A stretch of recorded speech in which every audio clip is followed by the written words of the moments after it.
Paano naman magkakamulto rito? Wala namang nagpaparamdam dito dati. Napakabuti mong tao, hindi ka dapat madamay sa karma ng papa mo. Wala akong ginawa, Jeric. Ginusto niyang mamatay. Kaya magdusa siya. Kwentong Takip Silim. Uy, meron po tayong bagong channel at sana ay masuportahan po ninyo. Hosted by yours truly, Jupiter Torres. Survivor. Survivor True Stories. True to life Survivor Stories. I-click nyo lang sa description. Abangan ko po kayo doon ha. Hanggang sa susunod, paalam! Bago natin simulan ng kwento, please like and share the video at huwag na ding kalimutang mag-subscribe.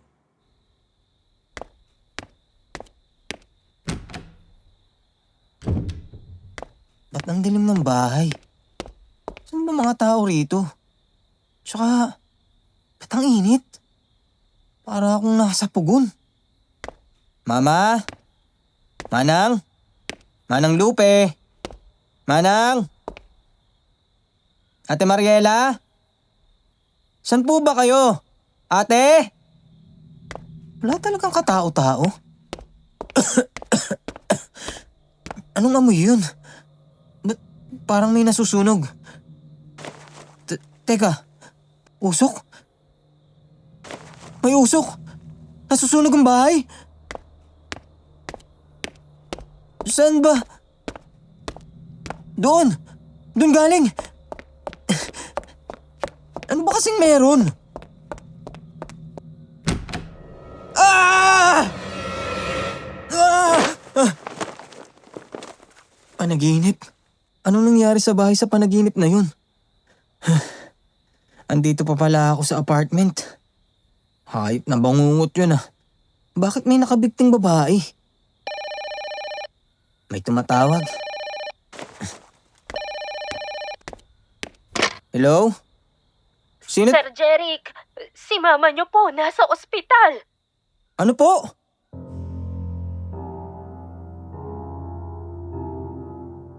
Good day sa inyo, Sir Jupiter. Ako po si Jeric, 49 years old na po. Nakatira ako ngayon sa Davao City. Pero galing talaga akong Cagayan de Oro. Bali doon din nangyari itong ikikwento ko. Tungkol po ito sa sinapit ng kasumpa-sumpa kong amang si Papa Conrad, isang napakasalbahing tao. Tipikal na mayamang maraming tinatapakan makuha lang ang gusto. Maski nga kami mismo ni Mama ay pagdurusa ang inaabot sa kanya. Sinasaktan niya kami tapos napakarami pa niyang mga kabit hanggang sa siya na mismo ang nagtawag ng sarili niyang malagim na karma. Isang karmang literal na malaimpyerno. Nakakaangat po kami sa buhay, Sir Jupiter. Mataas po kasi ang ranggo ni Papa sa isang car dealership. Ang mama ko naman ay manager sa isang luxury hotel. Bago siya nagretiro para tutukan ang hardware business namin. Ako naman ay nagtatrabaho bilang accountant sa Cebu ng mga panahong ito. Mas pinili ko po kasing magtrabaho para sa ibang kumpanya dahil ayokong makasama lagi si Papa Conrad. Nakakainis ding isipin na palagi siyang pinagtatakpan ni Mama. Kaya kahit mahal ko ang mama ko ay pinili kong lumayo na lang. Subalit biglaan din akong napauwi noong April 1997 nang maospital at pumanaw si Mama.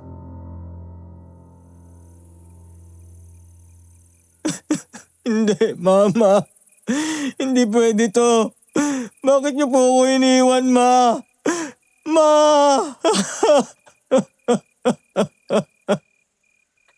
Sir Jeric, magpakatatag po kayo. Hindi magugustuhan ni mama ninyong makita kayong malungkot. Bakit, Manang? Bakit masyado naman biglaan ang lahat? Hindi ko matatanggap to. Wala naman pong sakit si Mama, di ba? Kaya bakit siya namatay bigla?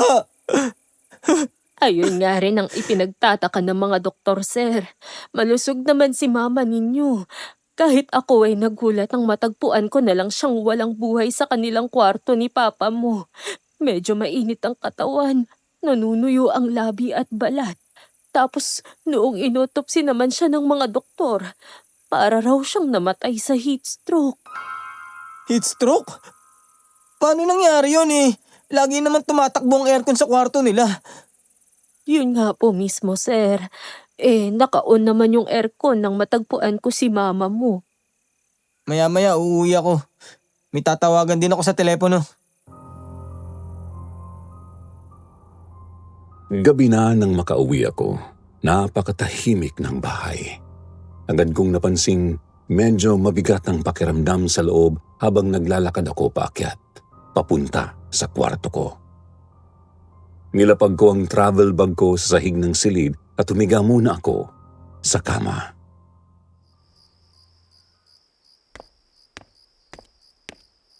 Ano bang meron dito sa bahay ngayon? Bakit ang bigat ng pakiramdam? Namimiss ko lang talaga siguro si mama. Makaidlip na nga lang muna. Napakasakit ng ulo ko.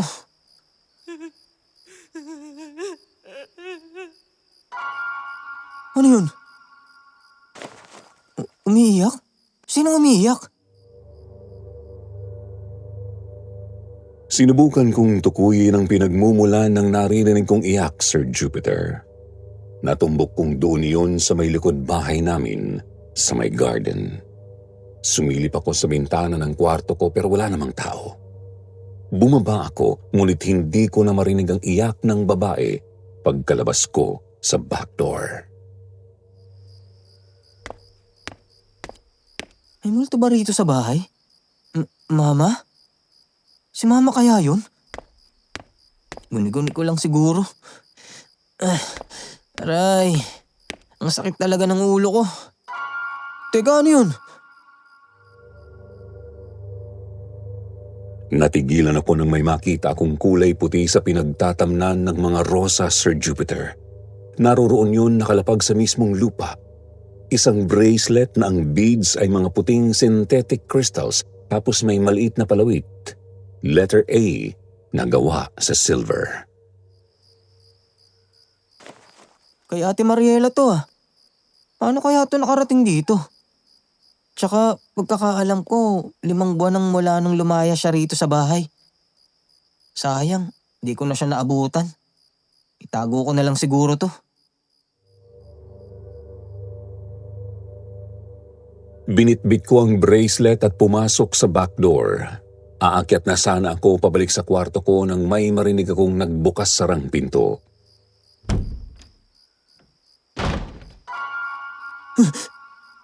Wisit, minumulto nga yata talaga ako.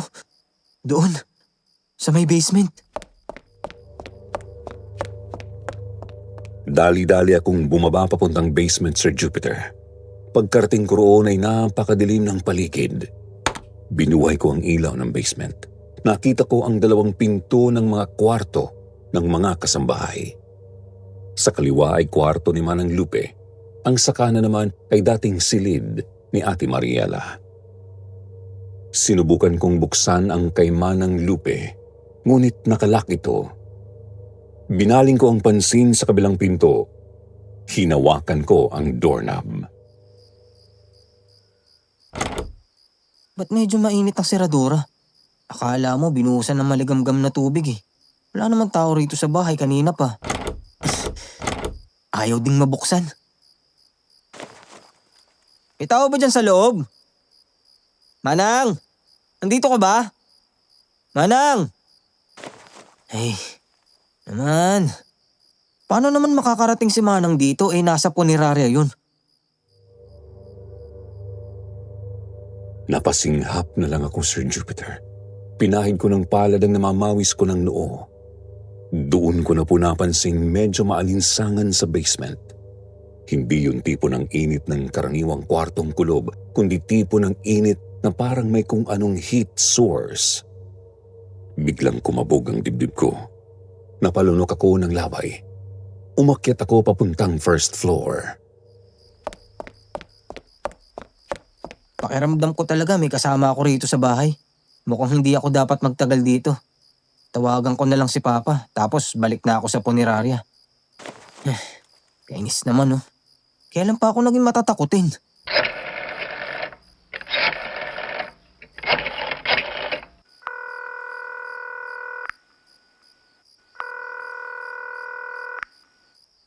Hello, sino ba to? Gabing-gabi na, tsaka tumatawag. Hello pa, nasan ka na ba? Kanina ka pa namin hinihintay dun sa punerarya. Hindi ako pwede. May company trip kami sa Manila. Mag-withdraw na lang kayo ng panggasto sa burol at libing. Company trip? O bakasyon kasama ng kung sino na namang babae mo? Magdahan-dahan ka sa pagsasalita mo, Jeric. Bakit? Totoo naman eh. Marami kang babae. Kaya nga siguro inatake sa puso si mama eh. Dahil napuno na sa katarantaduhan mo. Kapag talaga ako nakauwi, dila mo lang talagang walang latay sa aking bata ka. Bubugbugin mo ako? Sige, gawin mo. Sawa na ako sa demonyo ka. Namatay na't lahat si mama. Hayop ka pa rin. Panahon na para palagang ka. Nakakainis ka, Papa. Nakakainis. Nakakainis. Sandali kong nakalimutan ang pangingilabot sa bahay noon, Sir Jupiter. Oo, tarantado ang papa ko. Pero di ko inaasahang wala pa rin siyang patawad kahit sa pagkamatay ni Mama. Pinilit ko na lang pakalmahin ang sarili. Naligo, nagbihis at umalis na pabalik ng punerarya. Tinanong ko po si Manang Lupe noon kung may napapansin ba siyang parang nagmumulto sa bahay. Pero wala naman daw. Kaya ipinagpalagay na lang naming baka nagpapaalam nga lang si Mama. Lumipas ang mga araw, Sir Jupiter, hindi po talaga dumating si Papa Conrad sa burol ni Mama. Nailibing na nga lang at lahat si Mama, wala pa rin kahit anino man lang ni Papa. Hanggang sa sumapit ang ikalawang gabi matapos ang libing. Ang gabi kung kailan tila dinuraan ni Papa ang puntod ni Mama. Napakalungkot na ng bahay. Si Mama na lang talaga ang dahilan kung bakit umuwi pa ako rito eh. Sir Jeric, wag po kayong mawala ng pag-asa. May alam naman kayo kung paano patakbuhin ang negosyo ninyo, hindi ba? Siguro yun na po muna ang paglaanan ninyo ng oras sa ngayon. Talagang yun ang gagawin ko, Manang. Si Mama ang nagpalago ng negosyo. Dugot pawis niya yun. Hinding-hindi ko hahayaang sirain lang yun ni Papa. Ang totoo, nakapagpasa na ako ng resignation letter sa trabaho ko sa Cebu. O siya, sir. Pasok lang po ako sa bahay, ah. Maghahanda na ako ng hapunan natin. May gusto ba kayong kainin? Kayo na pong bahala, Manang. Kotse? Si Sir Conrad. Tumating din ang damuho. Medyo kabado ako noon, Sir Jupiter. Hindi ko alam kung ano ang mangyayari sa paghaharap namin ni Papa Conrad. Oo, galit na galit ako sa kanya. Kinasusuklaman ko siya. Ilang ulit ko na siyang nabubulyawan sa tawag pero hindi ko naman kasi ugaling magsimula ng gulo sa personal. Yun nga lang ay tuluyan na akong nagalburoto nang maipasok na ni Papa ang kanyang kotse sa garahe. Kung kailan nailibing na si Mama tsaka ka lang uuwi? Anong klaseng tao ka ba? Pagod ako, Jeric. Gusto ko munang magpahinga. Sino naman tong kasama nyo? Si Adelpha. Dito na siya titira sa atin. Alam mo, gago ka talaga eh, no? Kakalibing lang namin kay Mama. Tapos nagdala ka kaagad ng babae rito sa bahay. Pamamahay ko to. Ako ang hari dito. Kaya ako ang masusunod. Kung hindi ka sang-ayon sa mga pasya ko, lumayas ka na. Huwag ka mag-alala. Di ko gagalawin ang pera mo sa bangko. Bahay nyo ni Mama to. Bahay natin to. Hindi lang to sa'yo. Wala kang karapatang bastusin ng tahanan natin pa. Sinabi ko na, di ba? Kung di ka sang-ayon, lumayas ka na. At uulitin ko, pagod ako. Gusto ko muna magpahinga. Tabi! Halika na, Adelpha. Ha? Oo.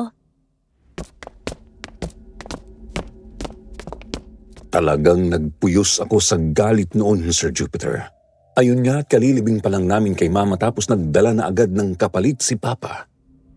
Pinakuan ko ng napakatalim na titig ang babae. Baka sakaling mahiya ito at hindi na tumuloy.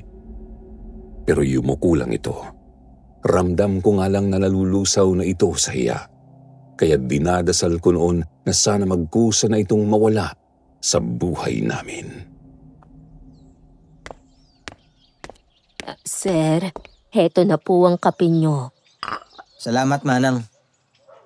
Nakatulog ho ba kayo ng maayos? Hindi. Nabubwisit akong isiping may higa dito sa bahay. Ay, hindi talaga maawat si Papa ninyo. Ano, sir? Ayan at nagdala na talaga ng kirida rito sa bahay. Oo nga at wala na si Mama mo. Pero sigurado namang ilang linggo o buwan na sila niyang Adelpha na yan. Ngayon, may babae na namang magdurusa dito sa bahay. Na naman? May iba pa po ba, Manang? Ha? Si Mama niyo po, sir. Oo nga, si Mama niyo. Tsaka si Mariela. Ay. Saan na kaya si Ate Mariela ngayon, ano? Sana maayos na ang buhay niya ngayon. Buti talaga at naisipan niyang lumayas dito sa atin.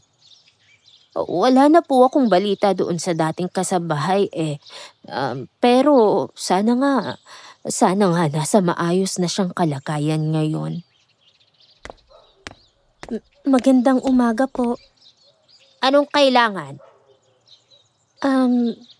Sabi ni Conrad, maghatid daw po kayo ng almusal sa kwarto, Manang. Gusto raw po niya ng tapsilog. Adelpha, di ba? Po? Opo. Bakit mo pinatulan ng papa ko? Bata ka pa naman eh. Napakaganda mo rin. Ba't mo sinasayang ang buhay mo sa pagiging kabit? Pera ba? Sir Jeric, babalik na po ako sa kwarto. Sige po. Gusto ko pa po sanang gisahin ng husto si Adelpha noong sandaling yun. Ang kaso natigilan ako nang mabakasan ko ng lungkot ang kanyang mga mata. Nangingilid ang kanyang luha. Bukod doon ay may nararamdaman din akong mali sa kanya. Alam niyo po yung pakiramdam na may bumubulong sa kalooban niyong may mali kahit wala naman kayong nakikitang kakaiba. Ganun po. Kakaiba rin ang babaeng yun, ha? Wala sa itsura at ugali ang pagiging kabit. Inosenteng-inosente ang mukha, ano, Manang? Tapos, mukhang napakamahiyain at mahinhinding kumilos. Ano po ang plano ninyo, sir? Nagmamatsyag habang inaasikaso ko ang hardware. Baka mamaya niyan, malaman ko na lang na inaangkin na ng kung sino ang pinaghirapan ng mama ko. Gumulong ang mga araw. Sinisimulan kong asikasuhin ang hardware business namin. Hindi naman kasi yun pinapansin ni Papa kaya siguradong babagsak yun kung papabayaan. Kapag nasa bahay naman ay nagmamatsyag lang ako kay Adelpha. Kapag wala si Papa, madalas ko siyang nakikitang tumutulong sa mga gawaing bahay. Kung wala naman siyang ginagawa, palagi siyang nakatambay sa may garden. Doon mismo sa bench na nasa tabi ng mga rosas. Talagang gustong-gusto mo rito sa garden, ano? Ha? Oo. Presko kasi ang simoy ng hangin. Parang sa amin sa probinsya. At mukhang gustong-gusto mo rin yung mga rosas. Hindi naman sa ganun. Bihira lang kasi ito sa lugar namin. Kaya naaaliw akong pagmasdan. Alam mo, Adelpha, mukhang mabait ka naman eh. Hindi ko talaga maintindihan kung bakit mo pinasok ang ganitong buhay. Personal na dahilan lang, Jeric. Pera ba? Kung gusto mo, bibigyan kita ng malaking halaga. Yung pwedeng pampuhunan sa magandang negosyo. Tapos, umuwi ka na sa probinsya nyo. O kung gusto mo rin, tutulungan kitang makapag-abroad. Hindi ko matatanggap. Hindi kasi ganun kasimple ang lahat eh. Pero, salamat pa rin sa alok mo. Kahit alam kong malaki ang galit mo sa akin.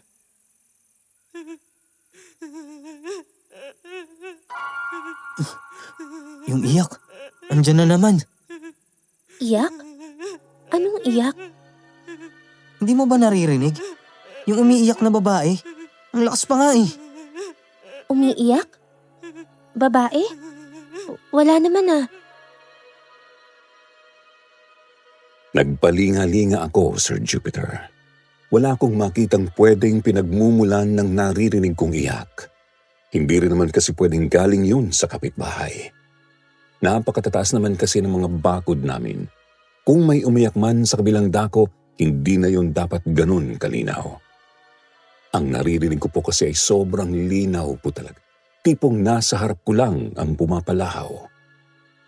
Ang kaso, ang mga tanim na rosas lang naman ang kaharap ko noon. Jeric, ayos ka lang ba? Pinagpapawisan ka na ng gusto oh. Ha? Oo, ayos lang ako. Guni-guni ko lang siguro yun. Pagod lang siguro to. Pagpahinga ka na lang muna siguro. O baka gusto mo kuhanan kita ng gamot? Hindi na, itutulog ko na lang to. Sige, pasok muna ako. Agad din naman pong nawala ang narinig kong iyak, Sir Jupiter. Ngunit lumakad pa rin ako papasok ng bahay. Pawis na pawis. Nagtataka kung bakit maalinsangan ang panahon. Ano kaya talaga yung iyak na yun? 2 beses ko nung naririnig yun eh. Ibig sabihin, hindi lang yung guni-guni. May multo nga rito sa bahay. Pero, paano naman magkakamulto rito? Wala naman nagpaparamdam dito dati. Hindi rin naman yung tunog ng boses ni Mama. Dumiretso ako noon sa kwarto ko at umidlip. Pasado 6:00 na po nang bumangon ako at bumaba para kumain.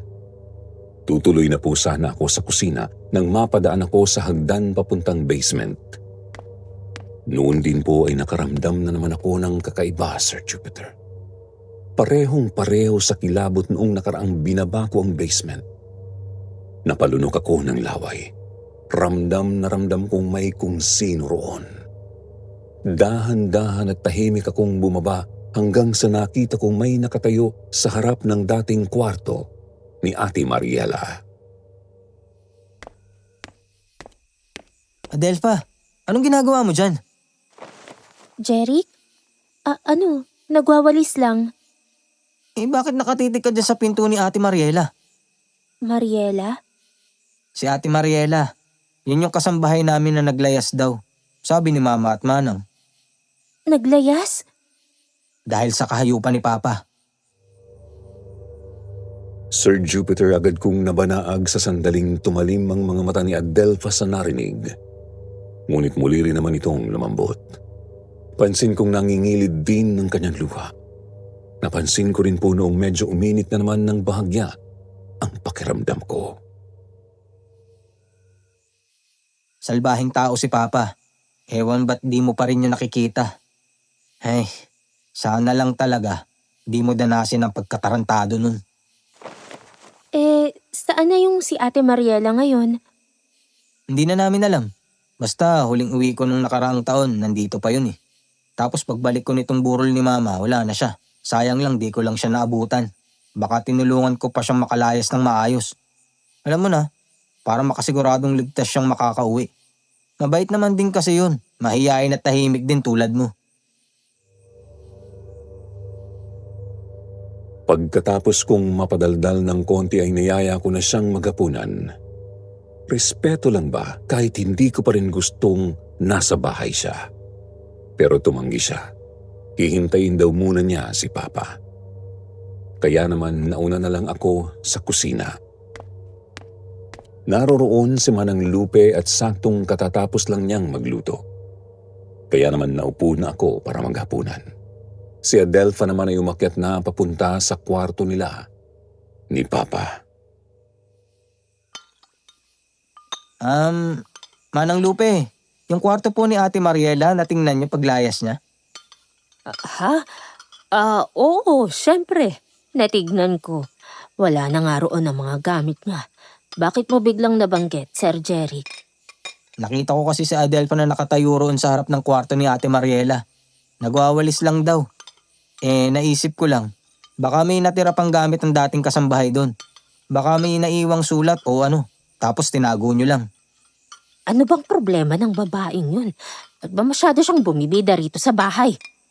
Manang, yung naisip ko po ang pag-usapan natin. Ha? Wala namang naiwang sulat doon, sir. Wala pong naiwang kahit ano si Mariela. Nanahimik na lang po ako, Sir Jupiter. Yun ay kahit kinukutuban ako kay Manang Lupe. Hindi ko masabi noon kung ano ang hinala na yon. Pero ramdam kong hindi siya komportable na pag-usapan ang tungkol sa dati naming kasambahay. Medyo namumutla po kasi siya at halatang kinabahan sa tanong ko. Nagpatuloy ako sa pagkain. Pagkatapos ay bumalik na sa kwarto para asikasuhin ang iilang mga dokumento ng negosyo namin. Mga bandang 10:00 naman nang maulinigan kong dumating si Papa. Katapat lang ng kwarto ko ang kanila kaya dinig na dinig ko nang magwala na naman ang tarantado. Di ba sinabi ko naman sa'yo, huwag ka nang mangingialam dito sa bahay. Ang likot-likot mo. Ba't ka ba kasi nakarating doon sa basement, ha? Ano nangyayari doon?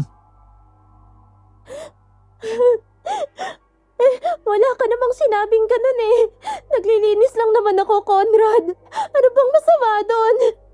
Talagang sumasagot ka pa, ha? Sumasagot ka pa? Hindi na maganda to. Pupuntahan ko. Conrad, ano ba? Nasasaktan ako! Conrad, tama na! Aray!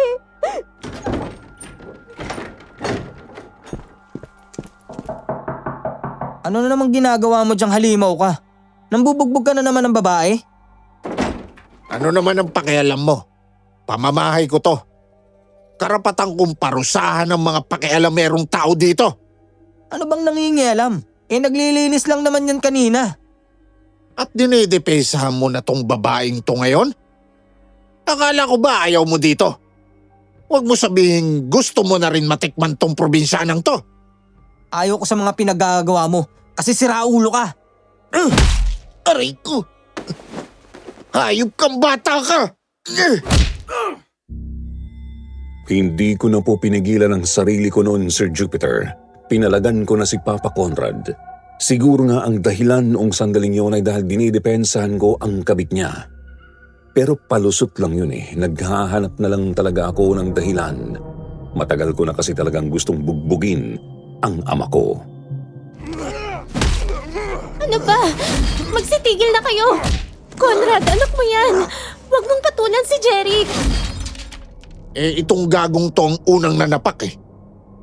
Kailangan dito turuan ng leksyon. Ikaw ang matagal ng tarantado. Ikaw ang dapat matuto. Walang pinagkatandaan. Tama na sabi! Ano ba to? Ba't biglang sumikip ang daluyan ko ng hangin? Buti nga at sana matuluyan ka na. Jeric, sige na. Lumayo ka na muna. Palamikin muna natin ang ulo nitong papa mo. Ewan ko sa'yo. Binubugbog ka na nga, pinagtatakpan mo pa yan. Diyan na nga kayo. Umalis nga po ako ng bahay noon, Sir Jupiter. Bumabagabag sa isip ko ang dalawang bagay. Una ay ang pangbubugbog bigla ni Papa kay Adelpha dahil lang sa pagpunta nito sa basement. At ang ikalawa, ang bigla na namang pag-init ng paligid ng sitahin ni Adelpha, si Papa.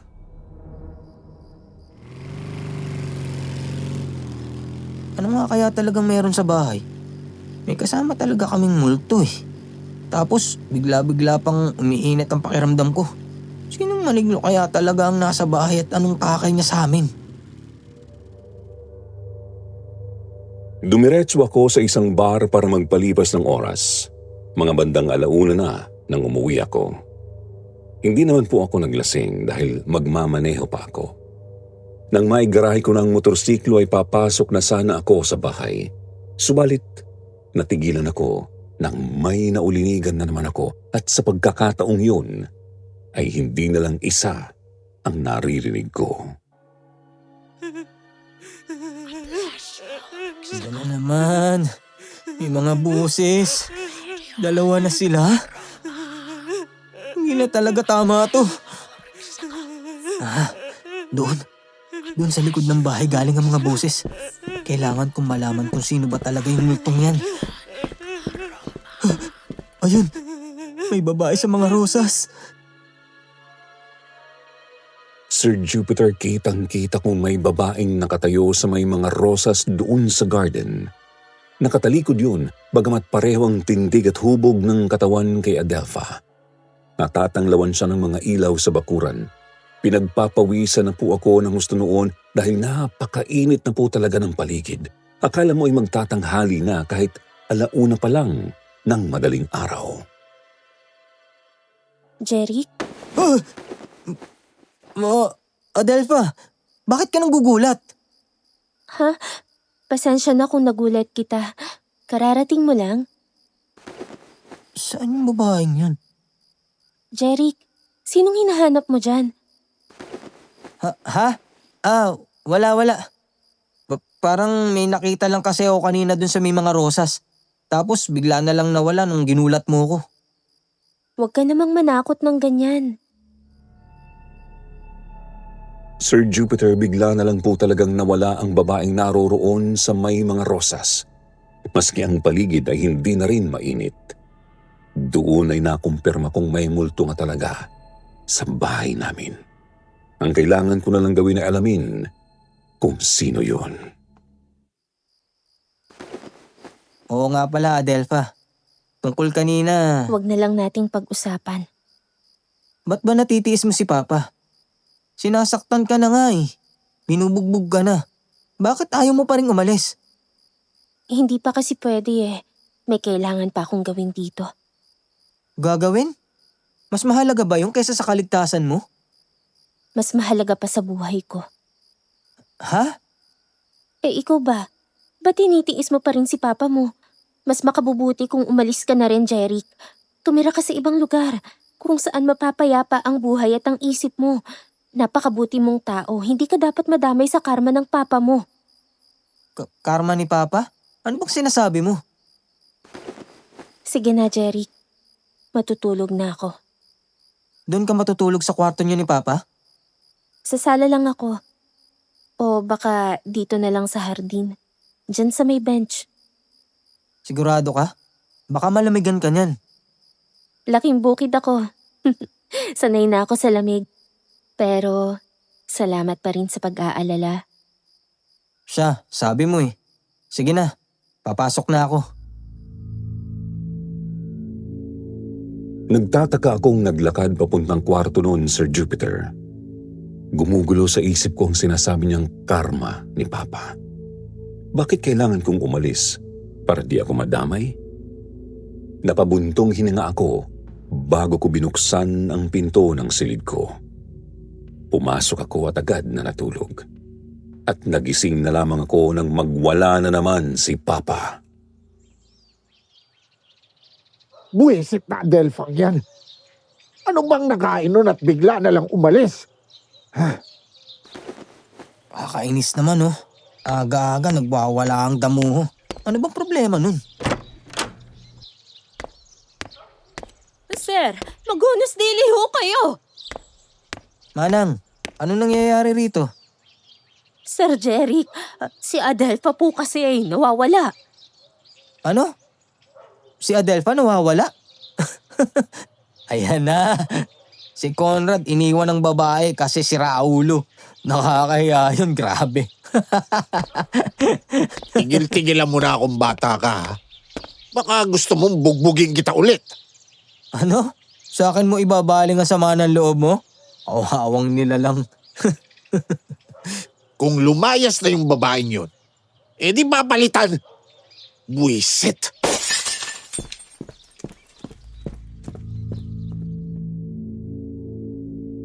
Nakahinga ako ng maluwag nang malamang wala na si Adelpha sa bahay. Natutuwa akong makitang inis na inis si Papa Conrad. Inisip ko rin noong may sapat na akong panahon para planuhin kung ano ang gagawin kung sakali mang may babae na namang iuwi si Papa.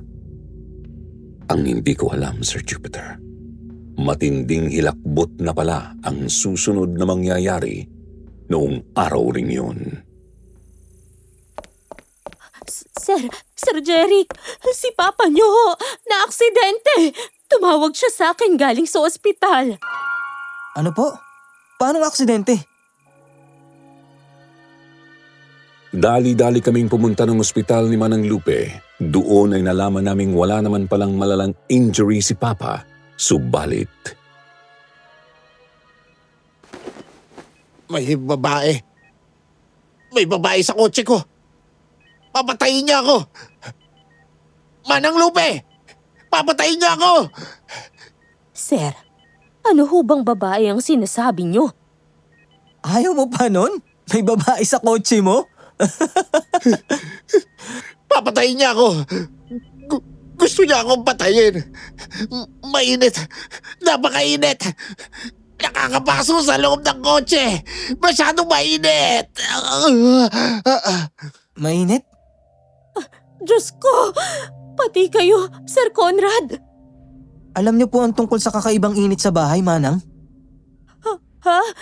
Ay, kay mama ninyo po, sir. Yung kakaibang kinamatay ng mama ninyo. Sabihin niyo nga, Manang. Ano ba kasi yung kakaibang pagpaparamdam sa bahay? Imposibleng ako lang ang nakakapansin eh. May multo sa bahay at sigurado kung alam niyo rin yun. Sir Jeric, Ayoko na. Ilayo niyo siya sa akin. Ilayo niyo siya sa akin. kumpirmadong may inililihim ang kasambahay namin, Sir Jupiter. Sigurado na ako noong may alam siya sa nangyayari, subalit na natiling tikom ang kanyang bibig. Ayoko namang mag-iskandalo sa ospital, kaya di ko na rin muna siya kinulit. Inasikaso namin si Papa. Na-discharge naman siya agad noong hapon dingyo kasi nga wala naman siyang malubhang injury. Ang problema lang talaga ay ang kakaiba niyang kinikilos. Pagkarating ng bahay ay dinerecho namin si Papa sa kanyang kwarto at agad kong kinausap si Manang Lupe sa may kusina. Manang, tapatin niyo nga ako. Sino ba ang kaluluwang nagpaparamdam dito sa bahay? Sigurado akong hindi si Mama yun. Kinukutuban nga ako. Baka yun din mismo ang pumatay kay Mama eh. sir, patawarin niyo ako. Pero hindi po ako pwedeng magsalita. Bakit hindi pwede? Manang, pag nanatili kayong tahimik, baka pati tayo malagay sa alanganin. Hindi po talaga pwede, sir. Magagalit po si... Sino? Si Papa ba? Sir, Tulong! Lumayo ka sa akin! Lumayo ka sa akin! Saklolo! Tulong! Tama na! Tama na!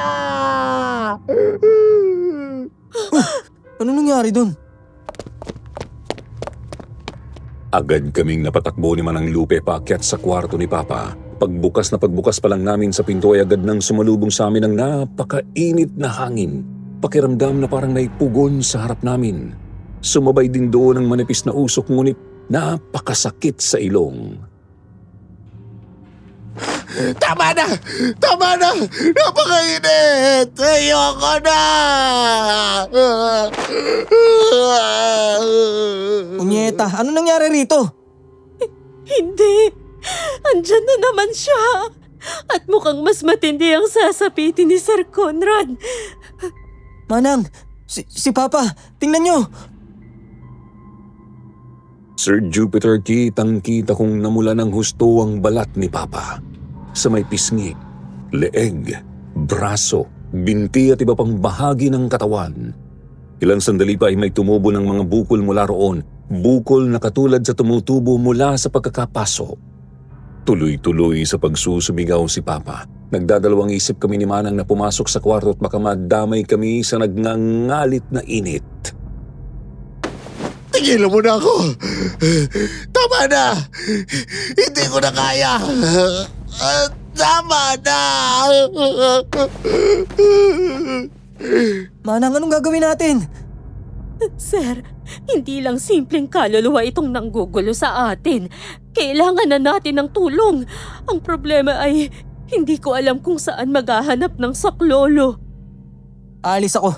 Pupunta akong simbahan. Wala na akong maisip na pwedeng mahinga ng tulong. Noong din ay dali-dali akong umalis papuntang simbahan, Sir Jupiter. May nakausap akong isang pari na may alam sa eksorsismo. Mabilisan kong inilarawan sa kanya ang nangyayari kay Papa at sa bahay. Sa palagay niyo ho, Father, ano bang nangyayari sa amin? Hindi ko masasabi hanggat hindi ko nakikita ang bahay ninyo, iho. Pero sigurado kong may napakadilim na presensyang nakakabit sa iyo ngayon. Presensya? Hindi pa malinaw sa akin ang itsura niya. Pero may nakikita akong maitim na makapal na usok na pumapalibot sa iyo ngayon. Usok? Yun nga po. May kung anong usok sa bahay. Pero manipis lang naman po ang nakikita namin. Kailangan kong mapuntahan agad ang bahay ninyo. Titingnan ko kung ano ang magagawa ko. Sige po, Father. Tara po. Naghanda ng kanyang mga gamit ang pari, Sir Jupiter. Pagkatapos ay agad na siyang sumama sa akin. Medyo tumatayo ang balahibo ko sa kanya dahil napakatalim ng titig niya sa akin. Ngunit ramdam kong hindi para sa akin ang titig na yun, kundi para sa kung anumang sumpa na nakadikit sa akin. Nandito na po tayo, Father. Tuloy po kayo. Diyos ko, bakit ganito dito sa bahay ninyo, iho? May problema po ba, Father? Itong bahay nyo, punong-puno ng napakakapal at maitim na usok. Mas matindi pa sa usok na pumapalibot sa iyo. Mas matindi pa sa pumapalibot sa akin? Por Diyos, por Santo, napakadilim na sumpang bumabalot sa buong bahay ninyo. Hindi ko sigurado kung kakayanin ko ba ito. Pero bahala na. Susubukan ko ang makakaya ko. Puntahan natin ang papa mo. Sinamahan ko ang pari papunta sa kwarto ni Papa, Sir Jupiter. Habang naglalakad ay tuloy-tuloy siya sa pagtingin sa paligid.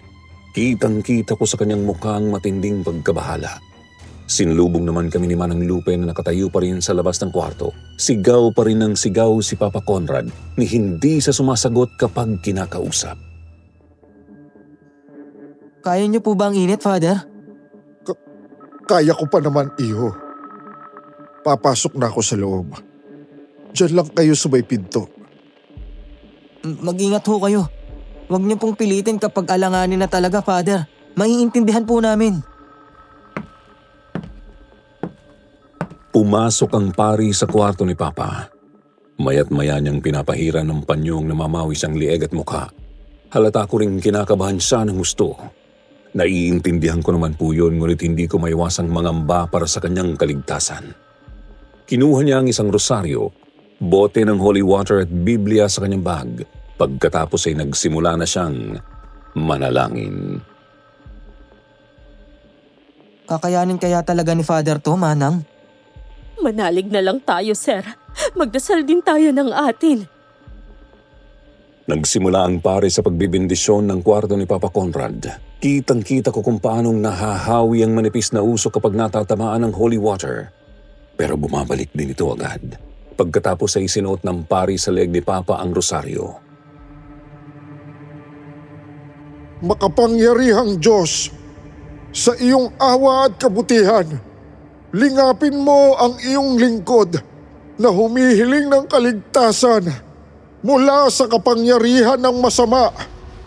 Ipagkaloob mo sa amin ang lakas at proteksyon ng iyong Espiritu Santo at balutin mo kami ng iyong liwanag upang walang kadilimang makagagapi sa amin. Lumalapit kami sa iyo nang may tiwala sa kapangyarihan ng iyong pangalan at sa iyong anak na si Hesus Kristo na nagtagumpay laban sa kamatayan at nagpalayas ng lahat ng puwersa ng kaaway. Sa kanyang pangalan, sinisimulan namin ang ritual na ito.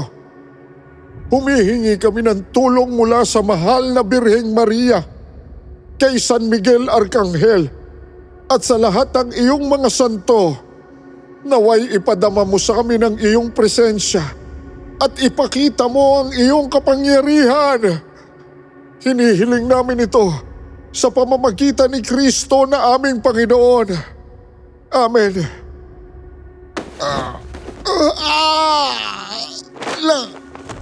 Lalong umiinit.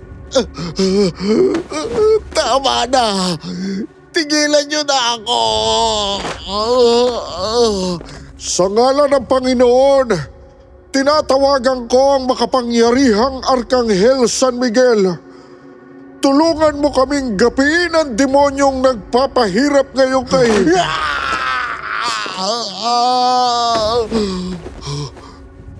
Hindi ito maaari. Masyado siyang malakas. Diyos ko.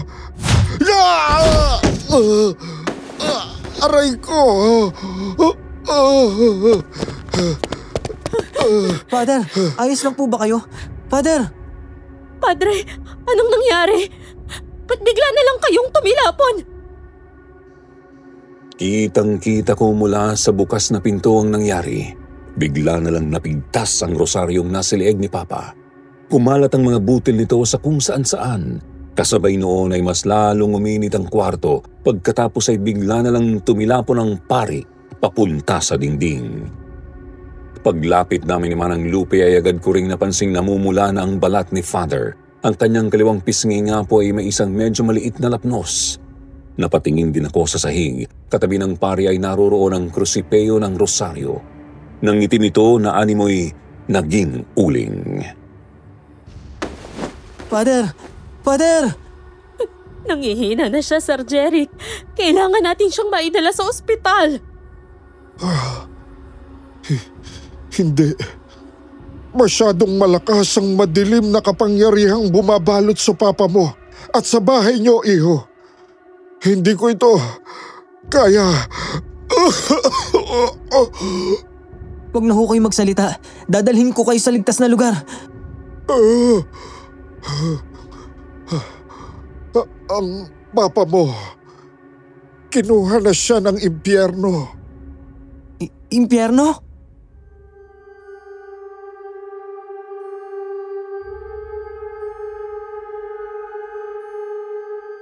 Noon din po, Sir Jupiter, naramdaman kong may nagmamasid sa amin.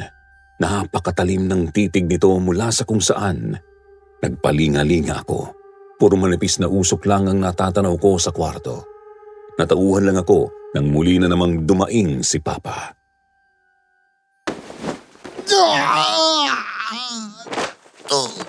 Tulong! Napakainit!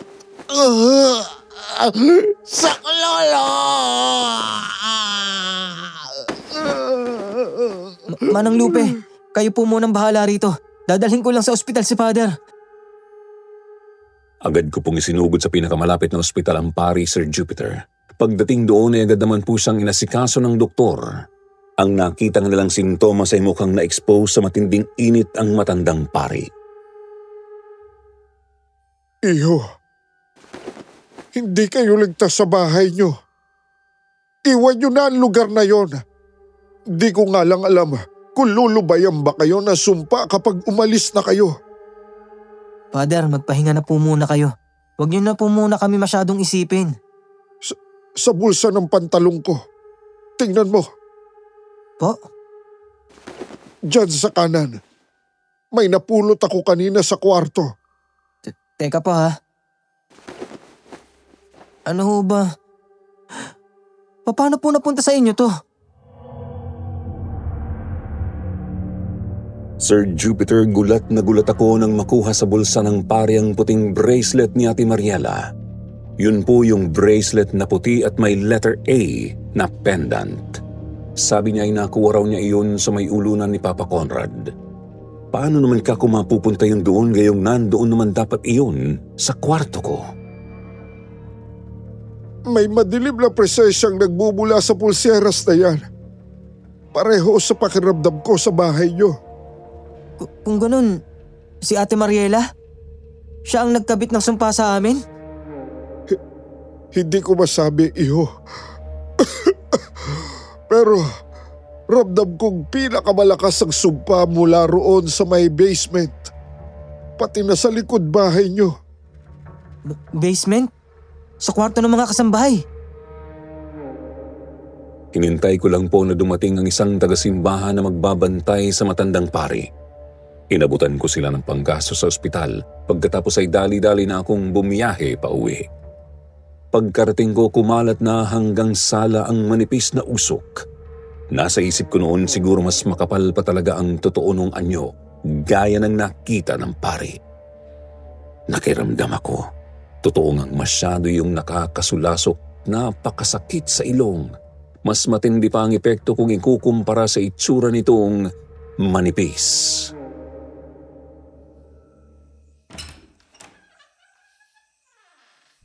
Sir, kumusta na po ang pari? Manang, akin ang susi ng kwarto ni Ate Mariela. Bakit po? May kailangan lang akong tingnan sa loob ng kwartong yun. Sabi ni Father, dun daw ang pinakamalakas ang sumpa. Pero sir, hindi po pwede. Ayaw nyo? Wawasakin ko ang pinto. Teka sir, Sir Jeric, sir sandali lang po, sir! Dire-diretso akong bumaba papuntang basement. Malinsangan sa sala pa lang ng bahay, ngunit pagkababa ko sa hagdan ay lalong naging mainit ang paligid.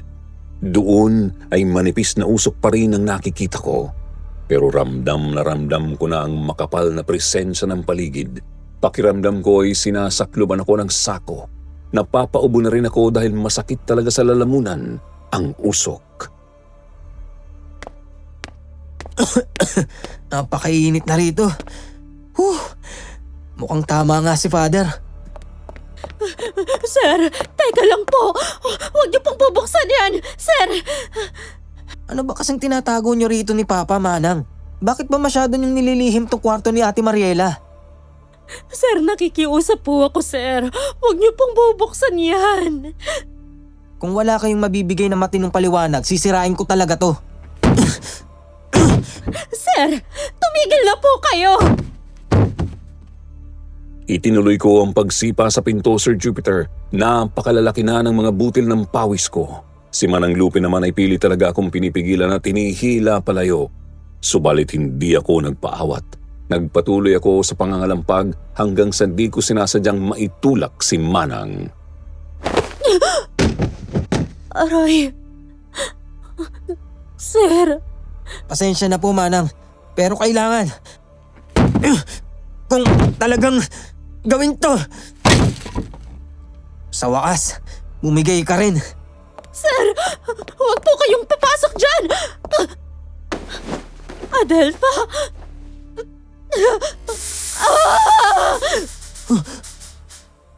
Manang! Hindi ko inaasahan ang nadatnan namin sa loob, Sir Jupiter. Maski si Manang Lupe ay mukhang gulat na gulat din. Nakita po kasi naming naroroon si Adelpha. Nakabigti, walang anumang saplot at puno ng paltos ang buong katawan. Kapansin-pansin ding dilat na dilat ang mga mata nito at nakangiti ang mga labi. Kasabay din po noon ay tuluyang napahiga sa sahig si Manang Lupe. Nagkakakawag siya na parabang binuhusan ng napakainit na tubig ang buong katawan. Doon din ay lumitaw ang mga lapnos sa kanyang balat. Manang! Ano ba nangyari sa inyo? Manang!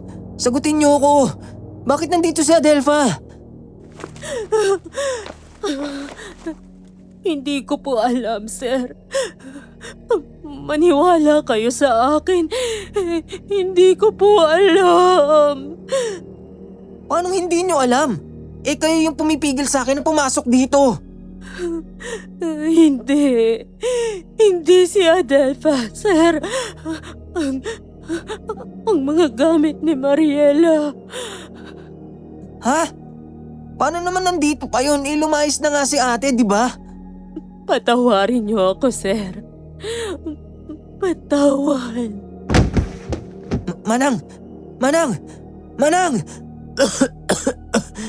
Hindi na maganda to. Kailangan kong tumawag ng pulis.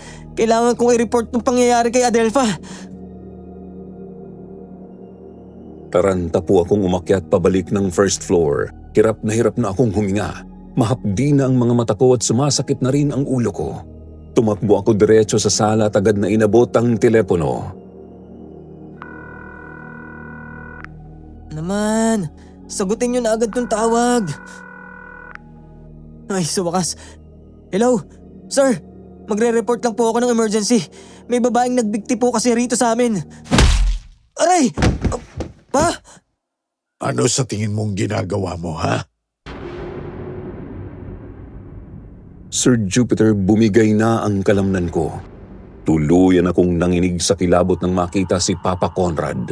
Punong-puno na po talaga ng paltos at paso ang kanyang katawan mula ulo hanggang paa. Pulang-pula ang kanyang balat. Namumuti-muti na rin ang kanyang mata. Yung tipo na parang natatakpan ng mga ulap. Pa, ano ba nangyayari sa katawan? Hindi ka magsusumbong sa mga pulis. Ituloy mo yan at talagang papatayin kita. Ano bang kinakatakot mo sa mga pulis, ha? Huwag mong sabihin ikaw ang pumatay kay Ate Adelpha. Huwag mo nang mabanggit-banggit ang pangalan ng babae yan. Hayaan mo siyang maglayas kung gusto niya. Gulong-gulo ako habang binubugbog ni Papa Sir Jupiter. Ibig sabihin kasi noon ay wala ngang pumatay kay Adelpha. Kusa talaga siyang nagbigti, pero bakit takot silang tumawag ako ng pulis? Nang makatsyempo ay tinadyakan ko sa bandang hita si Papa at tinulak ko siya ng malakas. Napaatras siya papunta sa coffee table ng sala. Naupuan niya ang bandang gilid noon bago dumiretso paupo sa lapag. Tumabingi at natumba ang lamiseta, kaya nabasag ang salamin nito at tumama ang mga bubog kay Papa. Walang hiya kang bata ka! Papatayin kita! Umanda ka sa akin! Napaatras ako. Hindi ako makakadaan papuntang main door dahil nakaharang si Papa at ang basag na lamiseta. Nanlilisik ang kanyang mga matang nakatitig sa akin. Punong-puno na ng sugat ang kanyang katawan, ngunit pilit pa rin siyang tumatayo. Napaubo ulit ako dahil sa usok. Tumalikod ako at doon ako tumakbo papunta sa back door. Diyos ko, tulungan niyo po ako. Gabayan niyo po ako palayo sa impyernong to. Ano yung nasa may mga rosas? Hindi, mga damit at bagahe. Nilapitan ko ang nakitang mga gamit sa halamanan, Sir Jupiter. Gabi na noon, pero natatanglawan niyon ng mga ilaw sa likod bahay namin. Basta lang yun inilagay doon. Nadaganan ang mismong mga tanim na rosas. Hinalungkat ko ang mga travel bag at damit na nakita ko. Lumakas ng lumakas ang kabog ng dibdib ko hanggang sa matagpuan ko roon ang bracelet ni Ate Mariela. May nakita rin akong isang lumang kwaderno na mukhang isang diary. Hindi, bakit nandito pa rin ang mga gamit ni ate? At itong bracelet. Nawala na naman sa akin at napunta kung saan.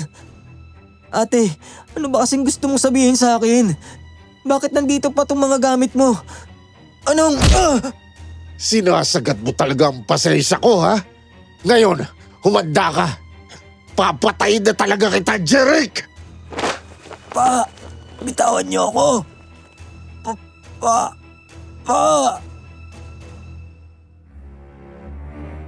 Napatihaya ako nang bigla na lang akong sipain ni Papa. Nabitiwan ko ang bracelet at ang notebook. Agad din niya akong kinumbabawan at sinakal. Noon din po, Sir Jupiter, narinig ko na naman ang nakakakilabot na iyak ng multo. At sa pagkakataong yon, malinaw ko na siyang nakikita. Nakasalampak sa tabi ng kanyang mga gamit. Ate Mariela, hindi. Imposible. Ay, kung tao ka, anong ginawa mo sa katulong namin? Ako? Wala akong ginawa, Jeric. Ginusto niya yan. Ginusto niyang mamatay. Nagbigti siya ron sa kwarto niya. Ginusto niya yan. Kaya magdusa siya. Demonyo ka! Nagbigti siya dahil diablo ka! Makapangyarihan ako, Jeric. Alipin lang si Mariela. Laruan ko lang si Mariela.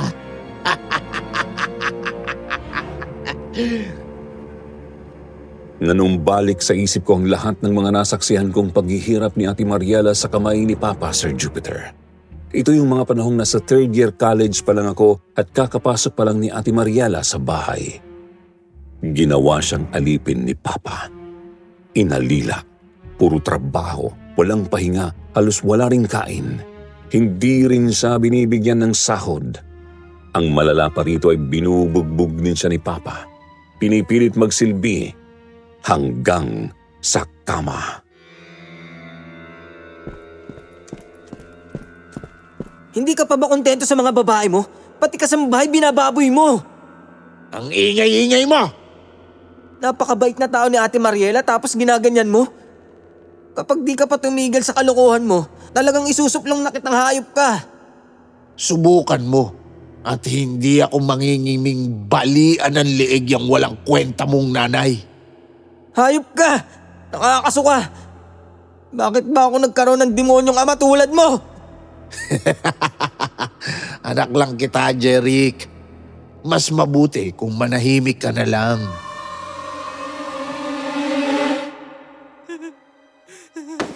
May araw ka rin, demonyo ka!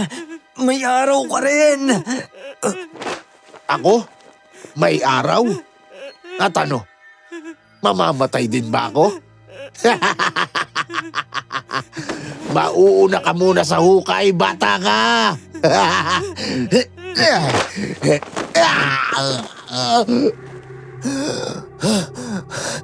Ano nangyari? Ang init! Bisit! Ano ba kasi itong init na to?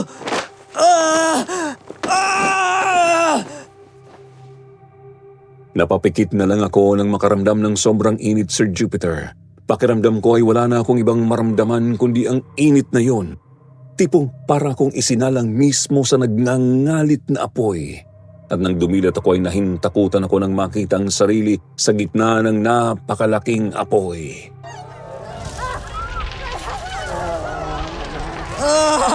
Ang init! Hindi! Bakit ako napunta rito? Diyos ko! Hindi! Tulong! Ayoko na!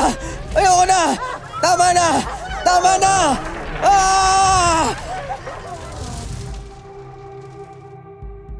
Ramdam na ramdam ko kung paanong kinakain ng apoy ang kalamnan at mga buto ko. Napakahapdi rin ng lalamunan kong nilulunod ng nakasusulasok na usok. Pilit kong pinipiga ang isip ko. Tinatanong ko sa sarili at sa Panginoon kung paanong napunta ako sa impyerno.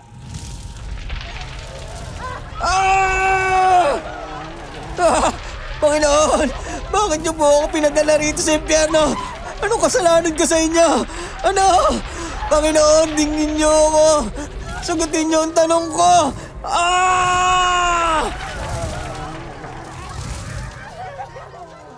Hindi ko na malaman kung anong pagwawala ang gagawin ko roon. Mababawasan lang ang sakit na dulot ng pagkasunog. Ilang sandali pa ay napadako ang mga mata ko sa isang bahagi, Sir Jupiter. Nagulat ako nang makita ko roon sina Papa, Manang Lupe at Mama. Hindi. Mama? Paano? Bakit nandito ka rin? Hindi! Maiintindihan ko kung mapupunta sa impyerno si Papa. Posible ring naisama si Manang Lupe dahil kasabwat siya ni Papa. Pero si Mama, hindi ko alam, Sir Jupiter. Napapikit ako nang bumugso ang malakas na apoy Nang muli akong dumilat ay nakita ko ng may madidilim na aninong lumalapit kay Papa. Napakarami nila. Mga anino lang ang nakikita ko, ngunit kitang-kita ko rin ang pula nilang mga mata.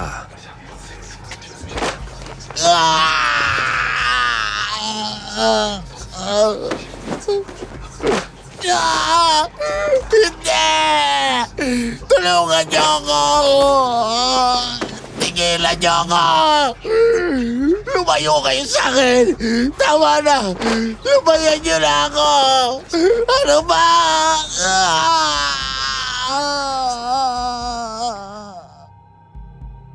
Kitang-kita ko kung paanong ibinaon ng isa sa kanila ang kamay sa sikmura ni Papa. Umusok yon at bumulwak ang masaganang dugo. Ang iba naman ay kanya-kanyang kagat din sa iba't ibang bahagi ng sunog na katawan ni Papa Conrad. At tuloy na akong nanigas nang lumingon ang isa sa kanila sa akin. Ipinako niya sa akin ang kanyang mga mata.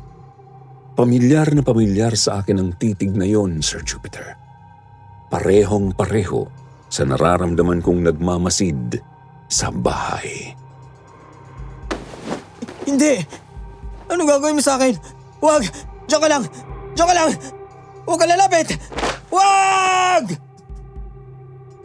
Sinubukan kong tumalikod upang takbuhan ang pumapalapit na anino, Sir Jupiter. Ngunit hindi ko maigalaw ng maayos ang katawan ko. Sa halip ay napatihaya lang ako sa apoy. Narinig kong umalingaw-ngaw sa isip kong karimari-marim na halakhak ng halimaw. Tuloy-tuloy lang ako sa pagsusumigaw hanggang sa may marinig na naman ako sa isip ko. Hindi ka dapat nandito, Jeric. Sino yan? Hindi ka dapat kasama rito. Nadamay ka lang. Anong gagawin mo sa akin? Nagulat ako nang may palad na humawak sa isang braso ko. Napalingon ako, ngunit agad din akong napapikit nang maramdaman ko na namang binabayo ako ng malakas na apoy. Pakiramdam ko ay umiikot-ikot ang apoy na yon sa buong kalamnan ko hanggang sa naramdaman ko na lang na nakahiga na ako sa lupa. Dumilat ako at nakita ko ang sarili sa garden namin. Hinahambol ang paghinga. Patay na ang mga ilaw sa bakuran, pero kahit papaano may malamlam na liwanag naman ng kalahating buwan. Napakainit pa rin ang paligid. Pawis na pawis pa rin ako. Tinignan ko ang balat ko, wala naman akong paso. Nagpalinga-linga ako. Nakita ko si Papa na hinang-hinana, namimilipit pa rin sa lupa. Binaling ko ang tingin sa may mga rosas at nakita ko roong nakatayo si Adelpha. Katabi ng umiiyak pa ring multo ni Ate Mariela. Kung paano namin nakitang nakabigti ang kabit ni Papa ay ganoon din ang itsura ng kanyang katawan. Walang anumang suot at puno ng lapnos at paso. Kahit ang dating napakagandang mukha ay hindi na rin maipinta.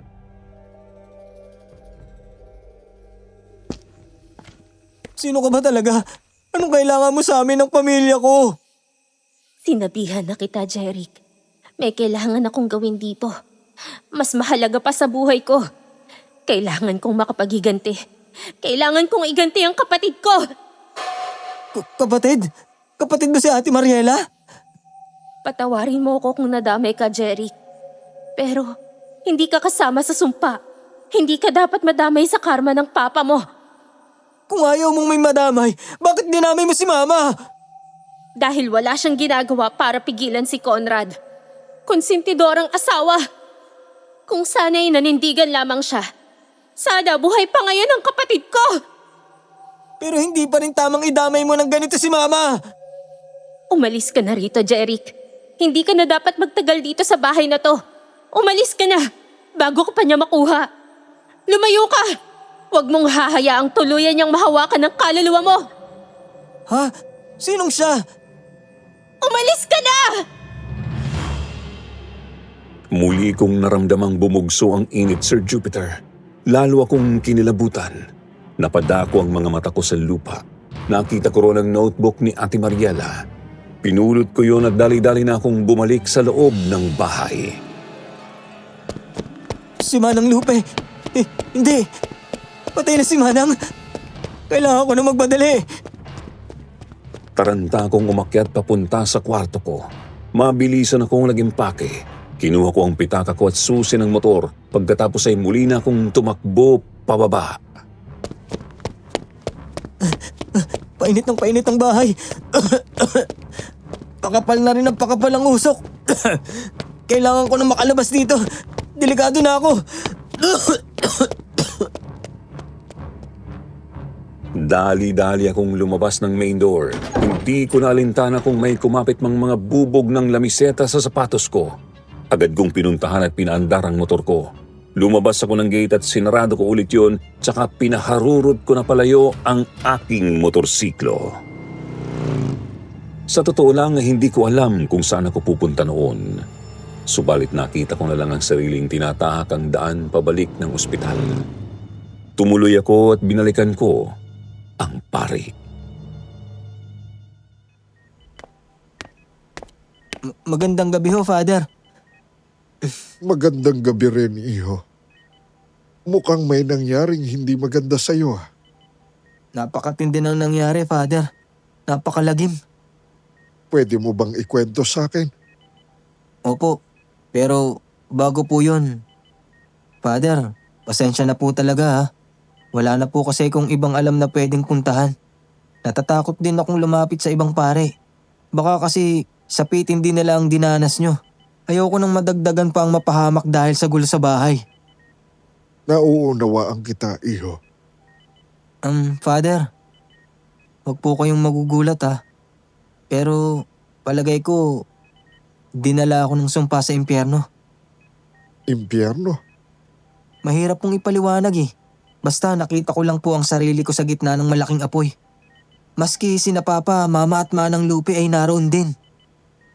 Hindi ako kumbinsidong impyerno nga ang nakita mo, iho.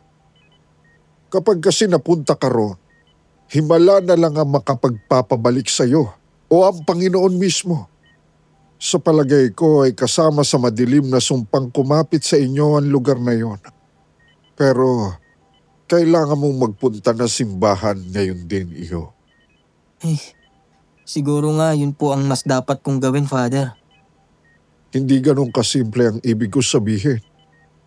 Po? May nakabuntot sa'yo. Hindi na lang yan basta usok. At wala akong lakas ngayon para harapin yan.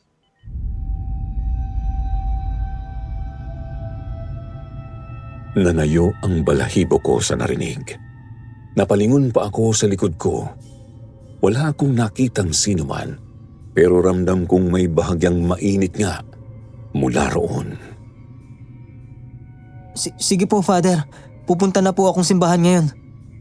Huwag kang lalabas doon hanggat hindi sumisikat ang araw. At mag-ingat ka sa daan, iho. Gabayan ka nawa ng Panginoong Jesus. Salamat po, Father. Taranta akong lumabas ng ospital at agad na pinatakbo ang motorsiklo ko. Pakay kong dumiretso sa simbahan, bagamat medyo malayo pa yun.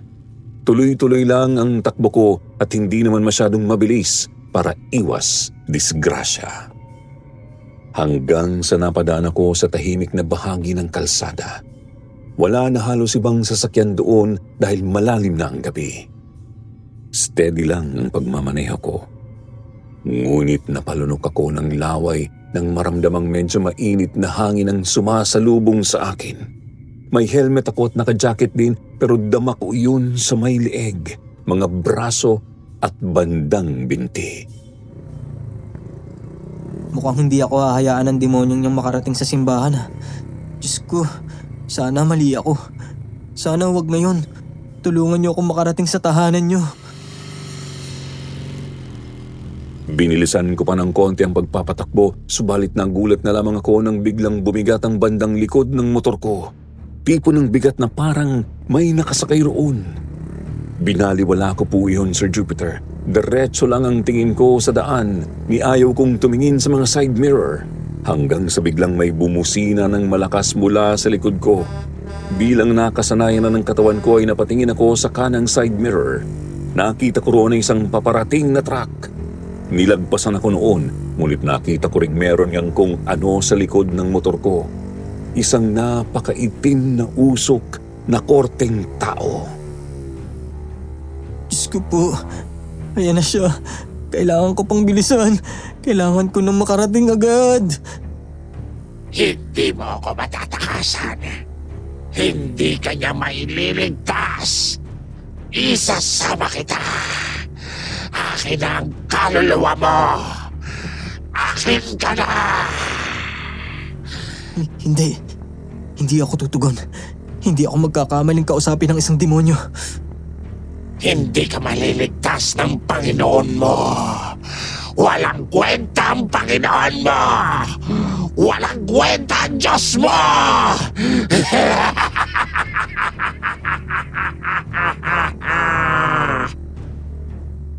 Tuloy-tuloy sa panggagambala sa pandinig at isip ko ang halimaw, Sir Jupiter. Nanginginig na ang kalamnan ko. Pilit ko lang pinapanatiling diretso ang pagmamaneho ko. Ang dinadasal ko na lang noon ay sana makaligtas ako o sana guni-guni lang ang lahat. Ilang minuto pa ay natanaw ko na ang simbahan. Malapit na. Malapit na ako. Konti na lang. Makakarating na ako. Konti. Hindi ka makakatakas. Hindi! Hindi! Hindi!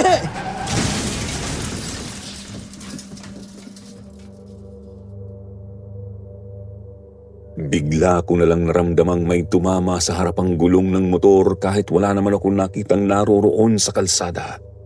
Tuluyan nga po akong sumemplang, Sir Jupiter. Nagkagalos ako sa isang braso. Nagkapaltos din ang isa kong binti na tumama sa mainit na makina ng motor. Dinig na dinig ko rin ang umaalingaw-ngaw na halakhak ng demonyo sa utak ko. Bagamat pilit ko pa rin siyang binabaliwala. Hindi. Hindi ako magpapatalo sa'yo. Makakarating ako sa simbahan. Makakarating ako. Pinilit ko ang sariling makatayo kahit napakasakit ng mga natamo kong pinsala. Napakainit na rin ng paligid at ramdam ko na namang sinasakluban ako ng nakakasulasok na usok. Nang makatayo na ako ay hindi na ako nagatubiling tumakbo papunta sa malapit na simbahan. Panginoon, tulungan. Tulungan niyo ako. Sumasampalataya ako sa Diyos na makapangyarihan sa lahat. Igawa ng langit at lupa. Sumasampalataya ako kay Jesucristong iisang anak ng Panginoon. Walang silbi yan. Hindi!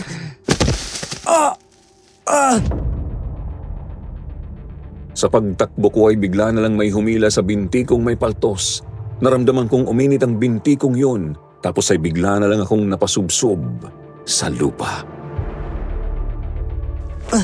Hindi! Mukhang ito na ang katapusan ko. Hindi! Sumama ka na sa akin. Akin ang kaluluwa mo. Akin ka na. Akin.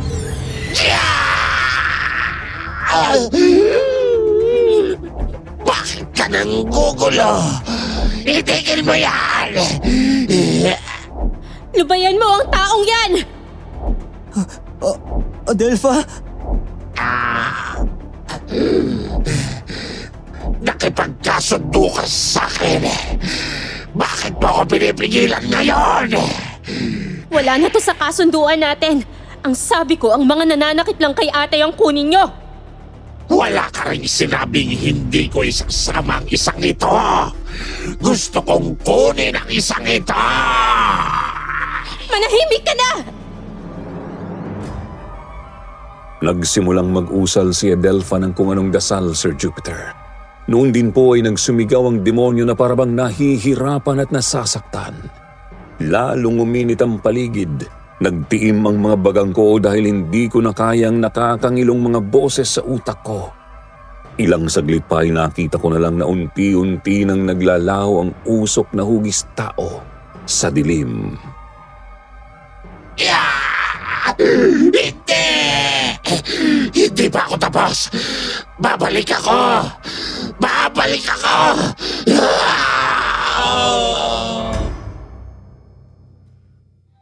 Jeric, tumuloy ka na sa simbahan. Teka, Adelpha, patay ka na ba talaga? Paano ka? Paano ang kaluluwa mo? Natutuwa akong hanggang ngayon ay mabuti ka pa rin sa akin, Jeric. Yun ay kahit ako ang sumira sa pamilya mo. Pero, wag mo na akong isipin. Ginusto ko to at masaya ako sa kinalabasan ng ginawa ko. Ang ayaw ko lang ay ang madamay ka. Hindi ikaw ang sumira sa pamilya ko, kundi si Papa mismo. Sige na, tumuloy ka na sa simbahan. Kailangang maputol ng tuluyan ang hawak ng demonyo sa kaluluwa mo. Patawad ulit. At maraming salamat, Jeric.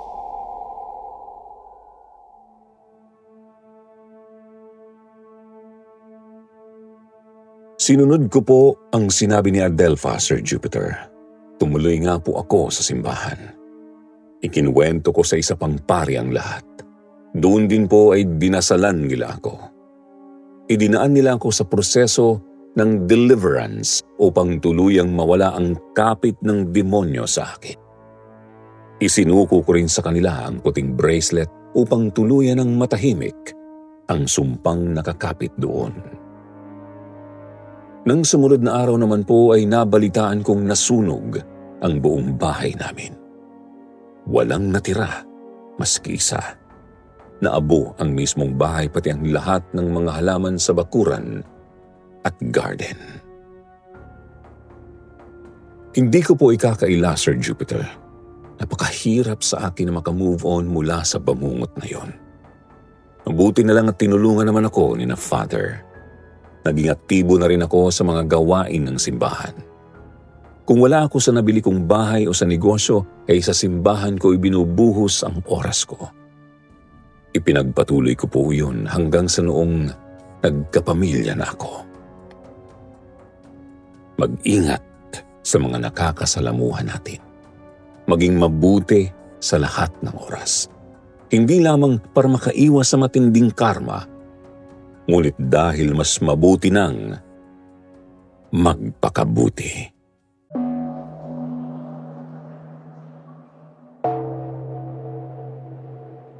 Ang sementeryo ang nagsisilbing huling himlayan nating mga tao sa panahon ng kamatayan.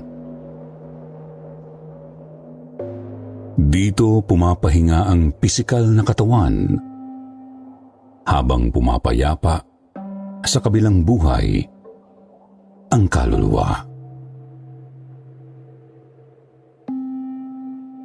Ang kaso sa maraming pagkakataon sadyang hindi nakakamtan ng isang kaluluwa ang kapayapaan. Nagiging dahilan ito ng kanilang pananatili rito sa lupa. At minsan, doon sila mismo gumagala sa lugar kung saan nakahimlay ang kanilang katawan. Sa episode natin ngayon, pakinggan natin ang kwento ng dalawang senders na nakaranas ng kababalaghan mismo sa sementeryo. Anong mga multo kaya ang kanilang nakasalubong? At bakit kaya hindi natahimik ang mga ito? Yan ang ating alamin dito lamang sa kwentong Takip Silim. Leonora.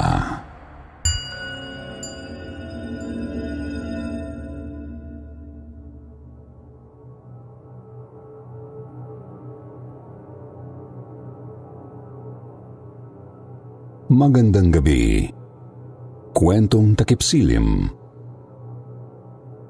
Magandang gabi po, Sir Jupiter, at magandang gabi rin sa lahat ng mga kapwa namin tagapakinig. sa inyong channel. Ako nga po pala si Grace, 19 years old, from Valenzuela City. May gusto lang po sana akong i-share na kwento sa inyo tungkol daw po sa experience ng father ko noong binata pa siya. Panahong 1980s po noon at may curfew sa gabi. At isa raw po ito sa pinakahindi niya malilimutang karanasan sa kanyang buhay.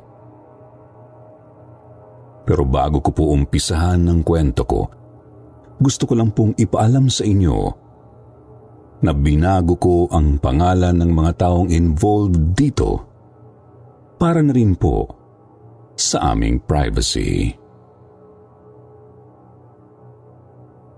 Nangyari po ito kay tatay noon sa isang sementeryo dito sa Valenzuela City, sa Karuhatan Public Cemetery. Isang sementeryong itinuturing na po ngayong one of the most haunted places dito sa Pilipinas.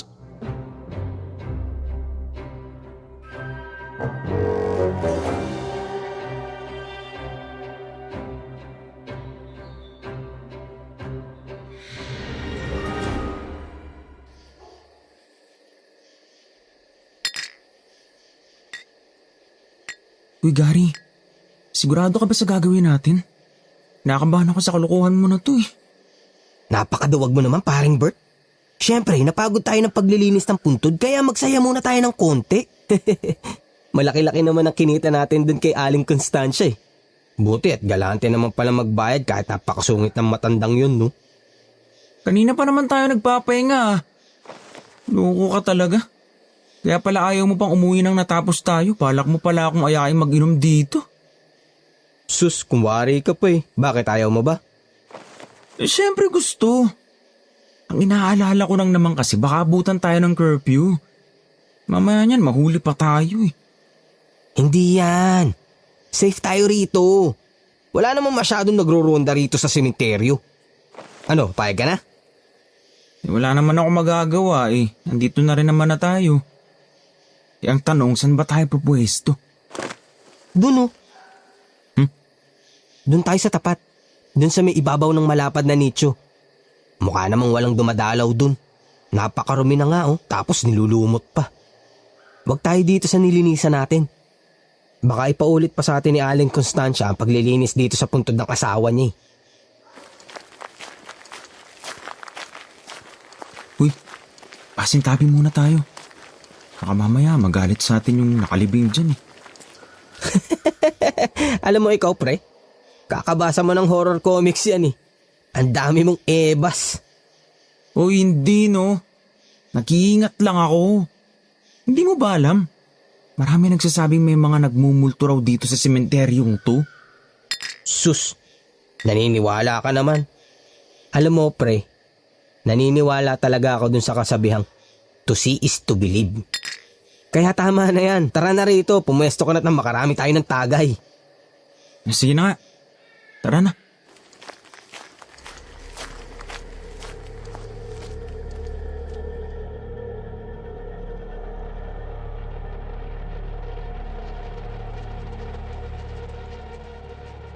Pumwesto nga po sila doon sa katapat na nicho ng nilinisan nilang puntod. Medyo tagurin daw po kasi yun. Kaya kung sakaling may mapadaang nagro-ronda doon, ay hindi sila agad mahuhuli. Malaking bagay, lalo't mahigpit pa raw pong ipinatutupad noon ang curfew. Simula alas 12 ng hating gabi hanggang alas 4 ng madaling araw. Ang kwento po sa akin ni tatay, siguro nakakailang tagay na rin daw po sila noon. Bigla na lang daw napansin ng kaibigan niyang si Ninong Bert ang pangalang nakasulat sa lapida ng nasabing puntod.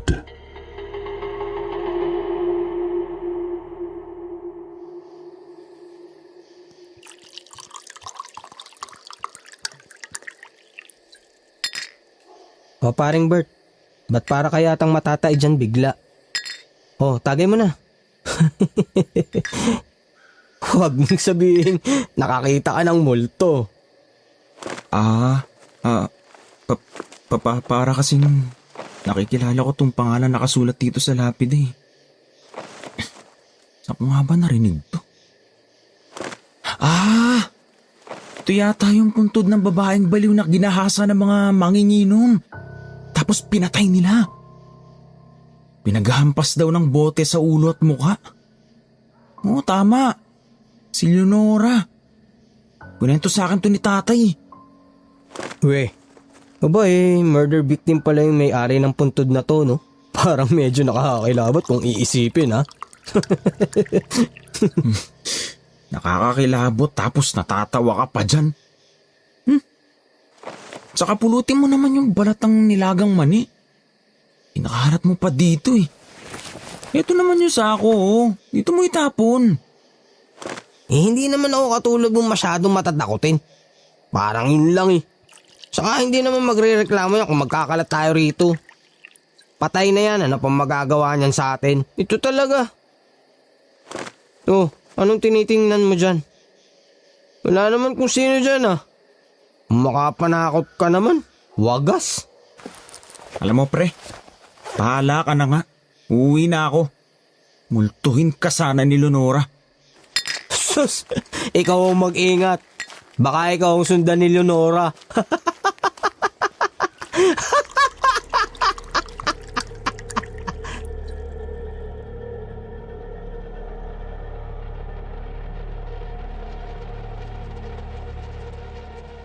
Iiling-iling pa raw po si tatay noon na bumaba sa nicho ni Leonora. Dala yung mga nilagang mani na kinakain niya. Umuwi na rin daw siya pagkaalis ni Ninong Bert. Dahil wala na rin naman siyang kasamang mag-inom dun sa may sementeryo. Hindi na rin daw po niya niligpit yung mga kalat nilang magkaibigan doon. Medyo may tama na nga po kasi siya at nakakaramdam na rin ng hilo. Nung makauwi, hindi na rin siya umabot pa sa sariling kwarto. Doon na siya inabot ng antok sa salas nila.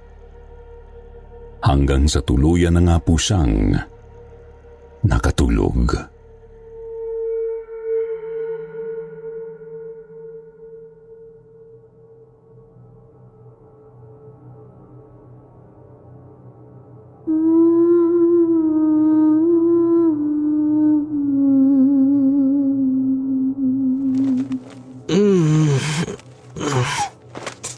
Sino ba yung maingay na yun?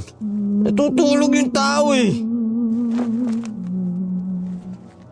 Ay, sino ba kasi yun? Walang tao sa labas ah. Nanay! Ate! Sino ba yung kumakanta?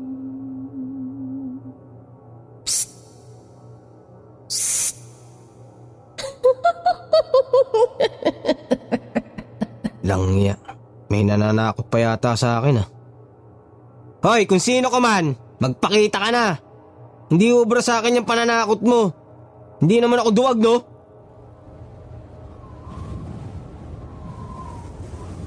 Ba't bigla yatang lumamig dito sa salas? Hindi naman nakabukas yung bintana. Tumatayo pa balahibok. Ano ba nangyayari sa akin? Nahahawa na yata ako sa kaduwagan ni Bert. Makalipat na nga lang sa kwarto.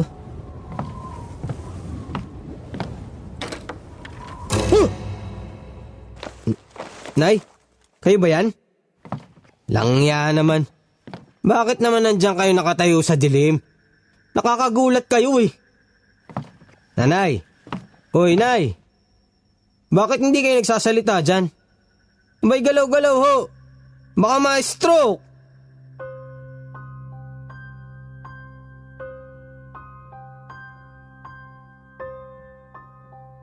Takang-taka raw po si tatay ng mga sandaling yun kasi hindi pa rin gumagalaw si Lola sa pwesto nito.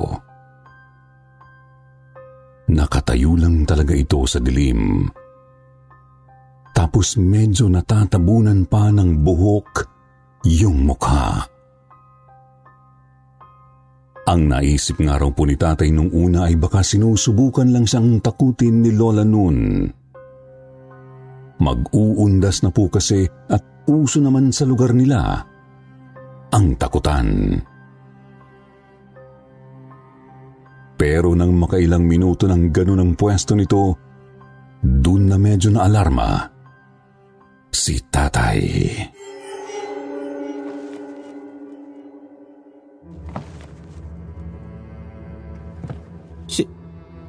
Sino ka? Hindi ikaw si nanay, no? Hindi ikaw si nanay.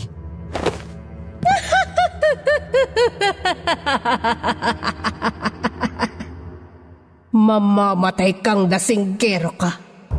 Papatayin kita! Papatayin kita! Ha? Sino kung babae ka? Paano ka nakapasok dito sa bahay namin? Mamamatay ka. Papatayin ko kayo. Mga walang hiya kayo.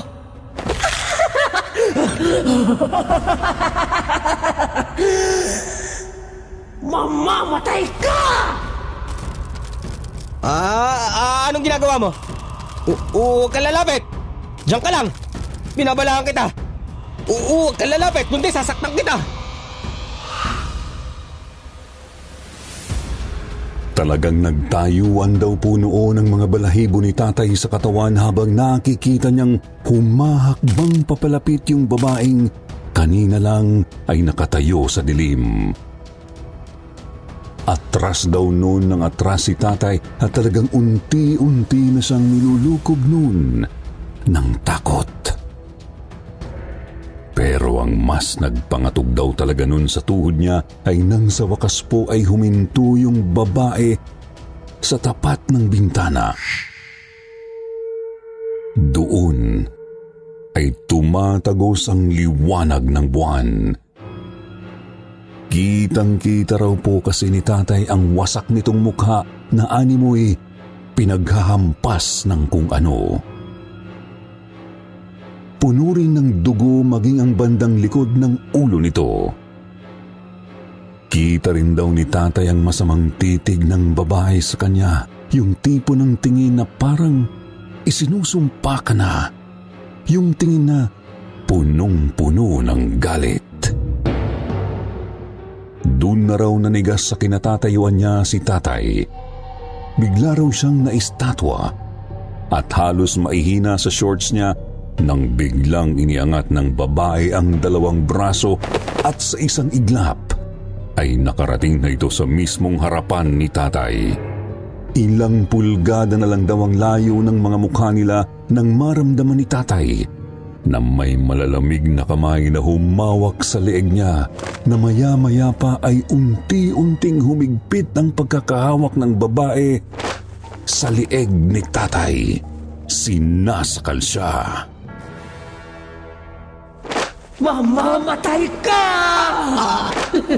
Bitiwan mo ko! Mamamatay ka! Papatayin kita!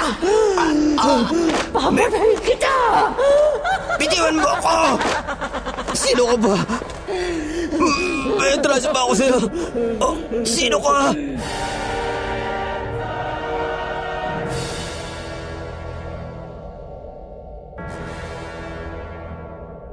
Huminto sa pagtawa ang babae.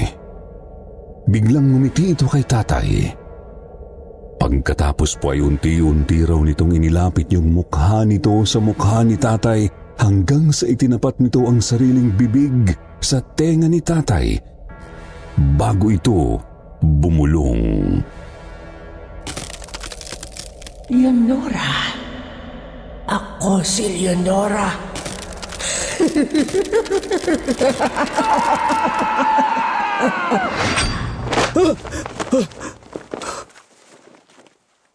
Panaginip? Panaginip lang pala.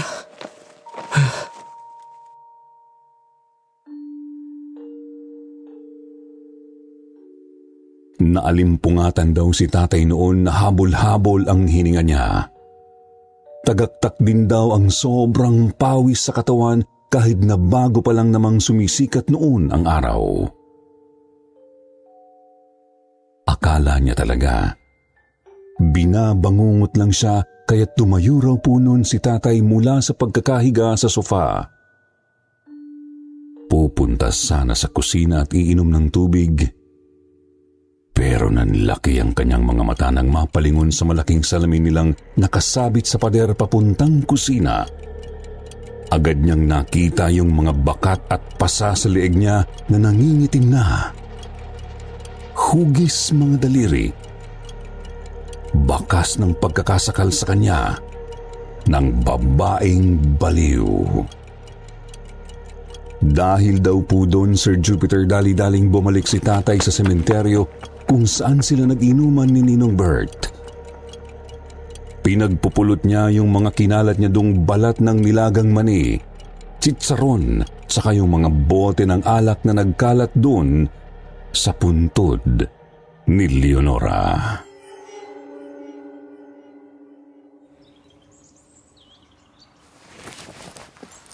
Pasensya ka na, Leonora. Hindi ko na uulitin. Pakiusap ko lang sa'yo, huwag ka nang magpapakita ulit sa akin. Hoy! Ay, multo! Multo? Anong multo eh? Akala ko ba hindi ka naniniwala dun? Ha? Kasi... Pakita sa'yo si Leonora, no? Oo. Paano mo nalaman?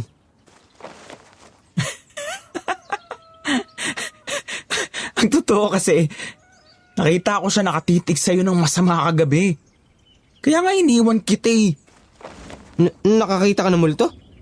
Walang iya ka. Bakit hindi mo sinabi sa akin kaagad? O bakit, maniniwala ka ba? Ha? Eh di ba nga sabi mo sa akin kagabi, to see is to believe. Eh kaya nga inayaan kitang ikaw na mismo makakita. O ano, naniniwala ka na ba? Ewan ko sa'yo. Tabi nga.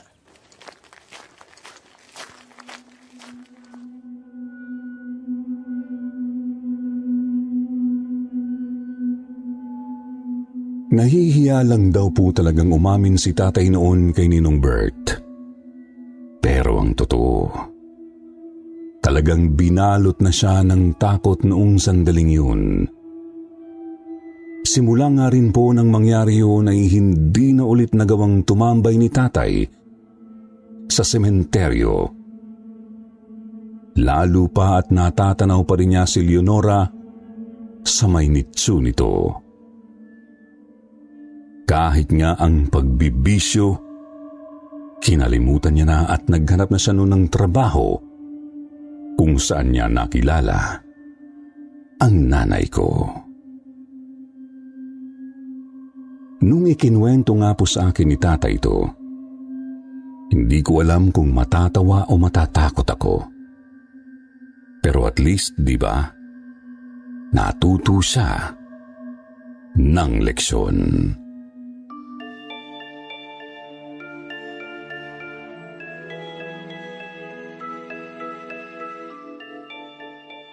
Kisame.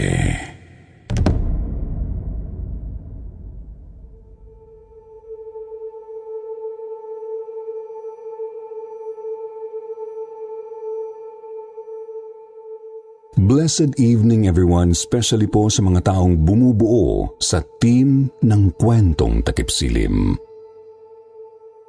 Kasama na po kayo, Sir Jupiter. Tawagin niyo na lang po ako sa pangalang Arlo, 33 years old, writing from Caloocan City. Gusto ko lang pong i-share sa inyo itong creepy experience na naranasan ko 9 years ago. Kung tama ang pagkakaalala ko, taong 2014 po nang mangyari ito. I was 24 years old back then. Parte na po ng tradisyon ng angkan namin na magkaroon kami ng reunion tuwing sasapit ang undas. At doon namin ito ginaganap sa family mausoleum namin sa La Loma Cemetery kung saan nakalibing ang lolo at lola ko. Habang nagtitipon-tipon yung family and relatives ko nun sa loob, di na ako mapakali. Gustong-gusto ko na talagang magyosi nun, kaya lang po ay medyo nahihiya akong magpakita ng bisyo sa mga kamag-anak namin. Kaya lumabas na lang muna ako at nagpunta sa likod ng musuleo para doon na nga lang ako manigarilyo. Kaya lang pagdating ko doon, may isang matanda akong naabutan. Umiiyak siya habang nakaupo doon sa bench na katabi ng isang nicho na medyo luma na at masukal na yung paligid. Medyo nagulat pa nga ako noon kasi hindi ko alam na may puntod pa pala sa parting yun. Dahil nga po masyado na yung tago at masukal.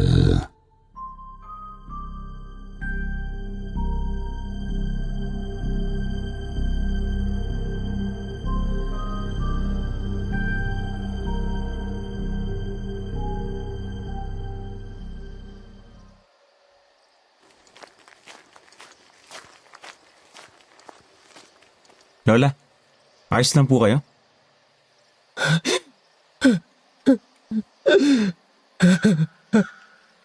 Ito pong panyula. Oh. Hindi yan ang kailangan ko. Ganun ho ba? Ay, ano po bang kailangan nyo? Baka ho makatulong ako. May kandila ka ba riyan? Yun lang ho bala? Naku, marami ho kami dun sa loob. Mamaya ho pagkatapos ko magyosi, kukuha ko kayo. Talaga? Pangako yan ha? Maraming salamat sa iyo, iho. Oo naman ho. Wala ho yun, Lola. Ano nga hong pangalan nyo? Carmencita. Yun ang pangalan ko, iho. Ayun. Sige ho, Lola Carmencita. Mamaya pagtitirik natin ng kandila yung kamag-anak nyo. Teka, sino bang nasa puntod? Asawa nyo? Teka lang ho, Lola. Yung girlfriend ko kasi tumatawag.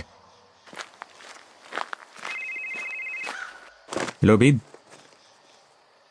Arlo, pwede ka bang pumunta ngayon dito sa ospital? O ospital? O bakit? Ano nangyari? Nawalan kasi ako ng malay, babe. Kaya dinala ko ni Ate Cecil dito sa ospital. Siguro dahil pa rin to sa allergies ko. Pasensya ka na ha. Hindi na nga ako nakasama dyan sa reunion nyo tapos papaalisin pa kita. Ay, Janina, ano ka ba? Bakit ka humihingi ng pasensya? May sakit ka. Sige na, text mo na lang sa akin kung saan ospital. Papunta na ako.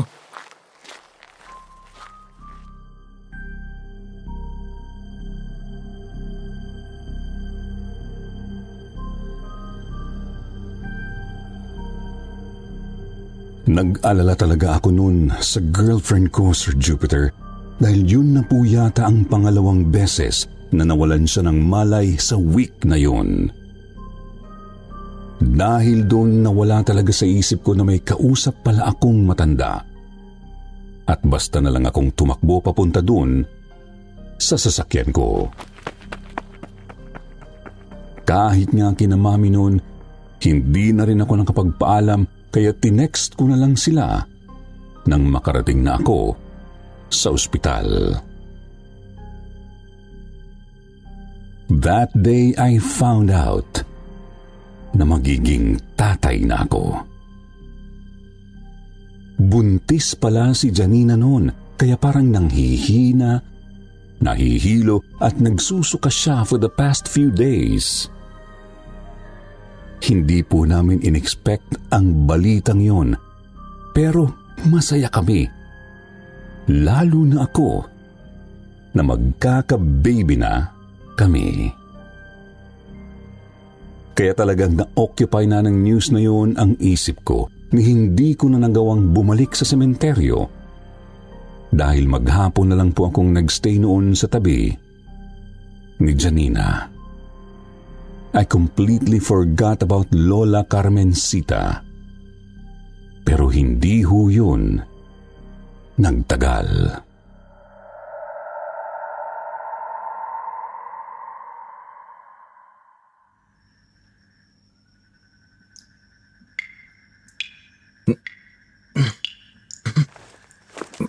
Aray. Ano ba yung tumutulo sa mukha kong init? Teka. Wax ba to?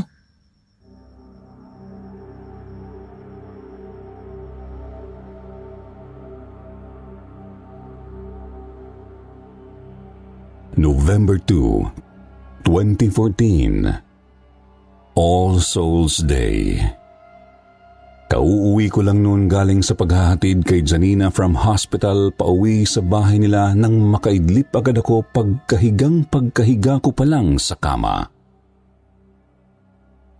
Kukuha lang kasi dapat ako ng damit, then babalik ako sa kanila para bantayan ulit siya all day.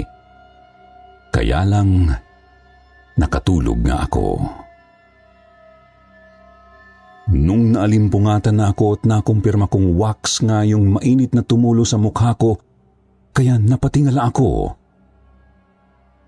At ganun na lang talaga ang sobrang gulat ko nang makita kong sobrang daming kandilang nakadikit sa ibabaw ng kisame ng kwarto ko.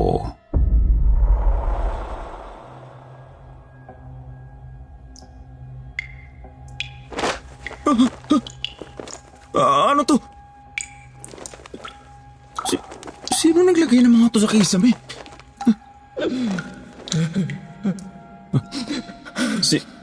Sino yan? May tao ba dyan?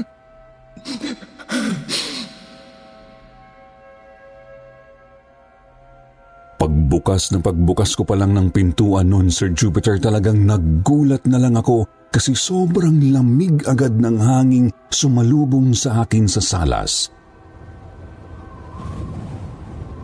Samantalang naka-aircon ako sa kwarto noon. Tapos bigla pang umindap-indap yung ilaw namin. Talagang kinilabutan ako lalong-lalo na nang makita kong parang may usok na gumagala-gala doon sa harap ko.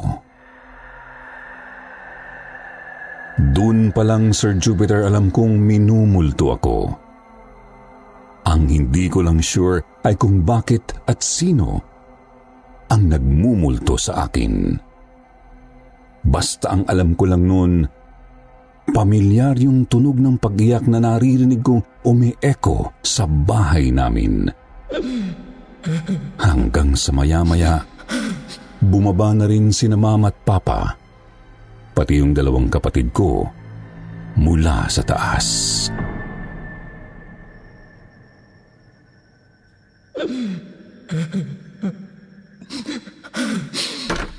Arlo, anak! Sino ba yung umiiyak? Kasama mo ba si Jenky? Nag-aaway ba kayo? Naririnig nyo rin ho? Aba, malamang anak. Nasa iisang bahay lang naman tayo. Ang ibig ko ho sabihin, ma, hindi ko ho kasama si Janina. Hindi rin ho siya yung umiiyak. Kanina ko pa nga rin ho hinahanap kung sino yun eh. Ano ka mo? Ano ibig mong sabihin? Mama, minumulto ho yata ako eh. Naalimpungatan kasi ako, napakaraming kandila nakadikit dun sa kisame ng kwarto ko. May mga sindi pa lahat. Kandila? Sa kisame? Paano magkakaroon ng ganun doon? Hindi ko nga rin ho alam, May. Diyos ko, nakakakilabot naman yan, anak. Teka, anak, anong tunog yun? Parang nanggagaling ho sa kwarto ko, ma. Diyan lang ho kayo, ha. Ako na ho ang titingin.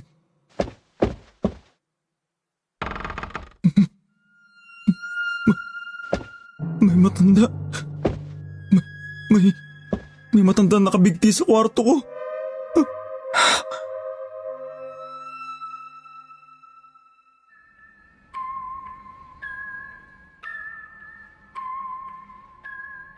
Literal na nangatog ang tuhod ko sa nakita ko, Sir Jupiter. Napaupo pa nga ako sa sahig nun sa tapat ng pintuan ng kwarto ko dahil sa sobrang takot. Kitang-kita ho ng dalawang mata ko si Lola Carmencita, yung matandang nakilala ko sa sementeryo na pinangakuan kong bibigyan ko ng kandila. Nakabigti ho siya sa mismong kisame ng kwarto ko. Hindi ko alam kung bakit nung sinamama na ang tumingin ay wala na silang makita. Pero naniniwala naman sila sa akin at dahil lahat nga sila, narinig yung iyak ng matanda. Pinayuhan na lang nila akong balikan yung puntod sa likod ng family mausoleum namin sa La Loma para tuparin ang pangako kong bibigyan ko ng kandila yung puntod na yon.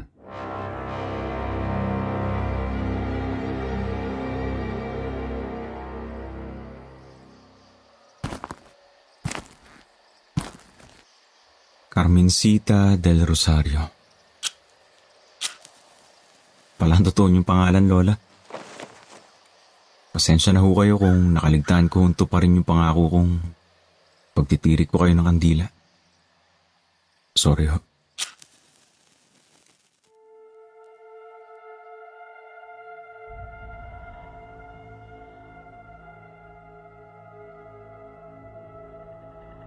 Medyo kinilabutan pa rin ako, Sir Jupiter, nang mabasa kong Carmencita nga ang pangalang nakasulat dun sa lapida ng puntod, kung saan ko nakitang nakaupo si Lola Carmencita nung undas. Although medyo in-expect ko na yon, hindi ko pa rin naiwasang matakot sa isiping nakausap ko ang multo ng isang matanda. Pero simula noon, Sir Jupiter, tuwing undas ay nakagawian ko na lang ding ipagtirik ng kandila si Lola Carmencita. Tutal, nasa likod lang naman siya ng libingan ng lolo't lola ko. Pero kung minsan ay hindi ko pa rin maiwasang hindi mag-alala na baka magpakita ulit siya sa akin. Kaya hindi na talaga ako tumatagal sa sementeryo simula nang maranasan ko to. Hanggang ngayon, wala pa rin talaga akong gaanong alam tungkol sa kanya. Dahil hindi ko na rin naman po pinagkakaabalahang magtanong-tanong pa. Basta palagi ko na lang din siyang inaalaya ng dasal. Dahil sa tingin ko ay yun ang mas kailangan niya. Hiling ko lang kung nasaan man siya ngayon, sana po ay mapayapa na siya at masaya. So yun, dito na po nagtatapos ang maiksing kwento ng karanasan ko sa sementeryo, Sir Jupiter. Sana po ay nagustuhan niyo pa rin ito, kahit na medyo maiksi lang. Maraming salamat po sa lahat ng nakinig.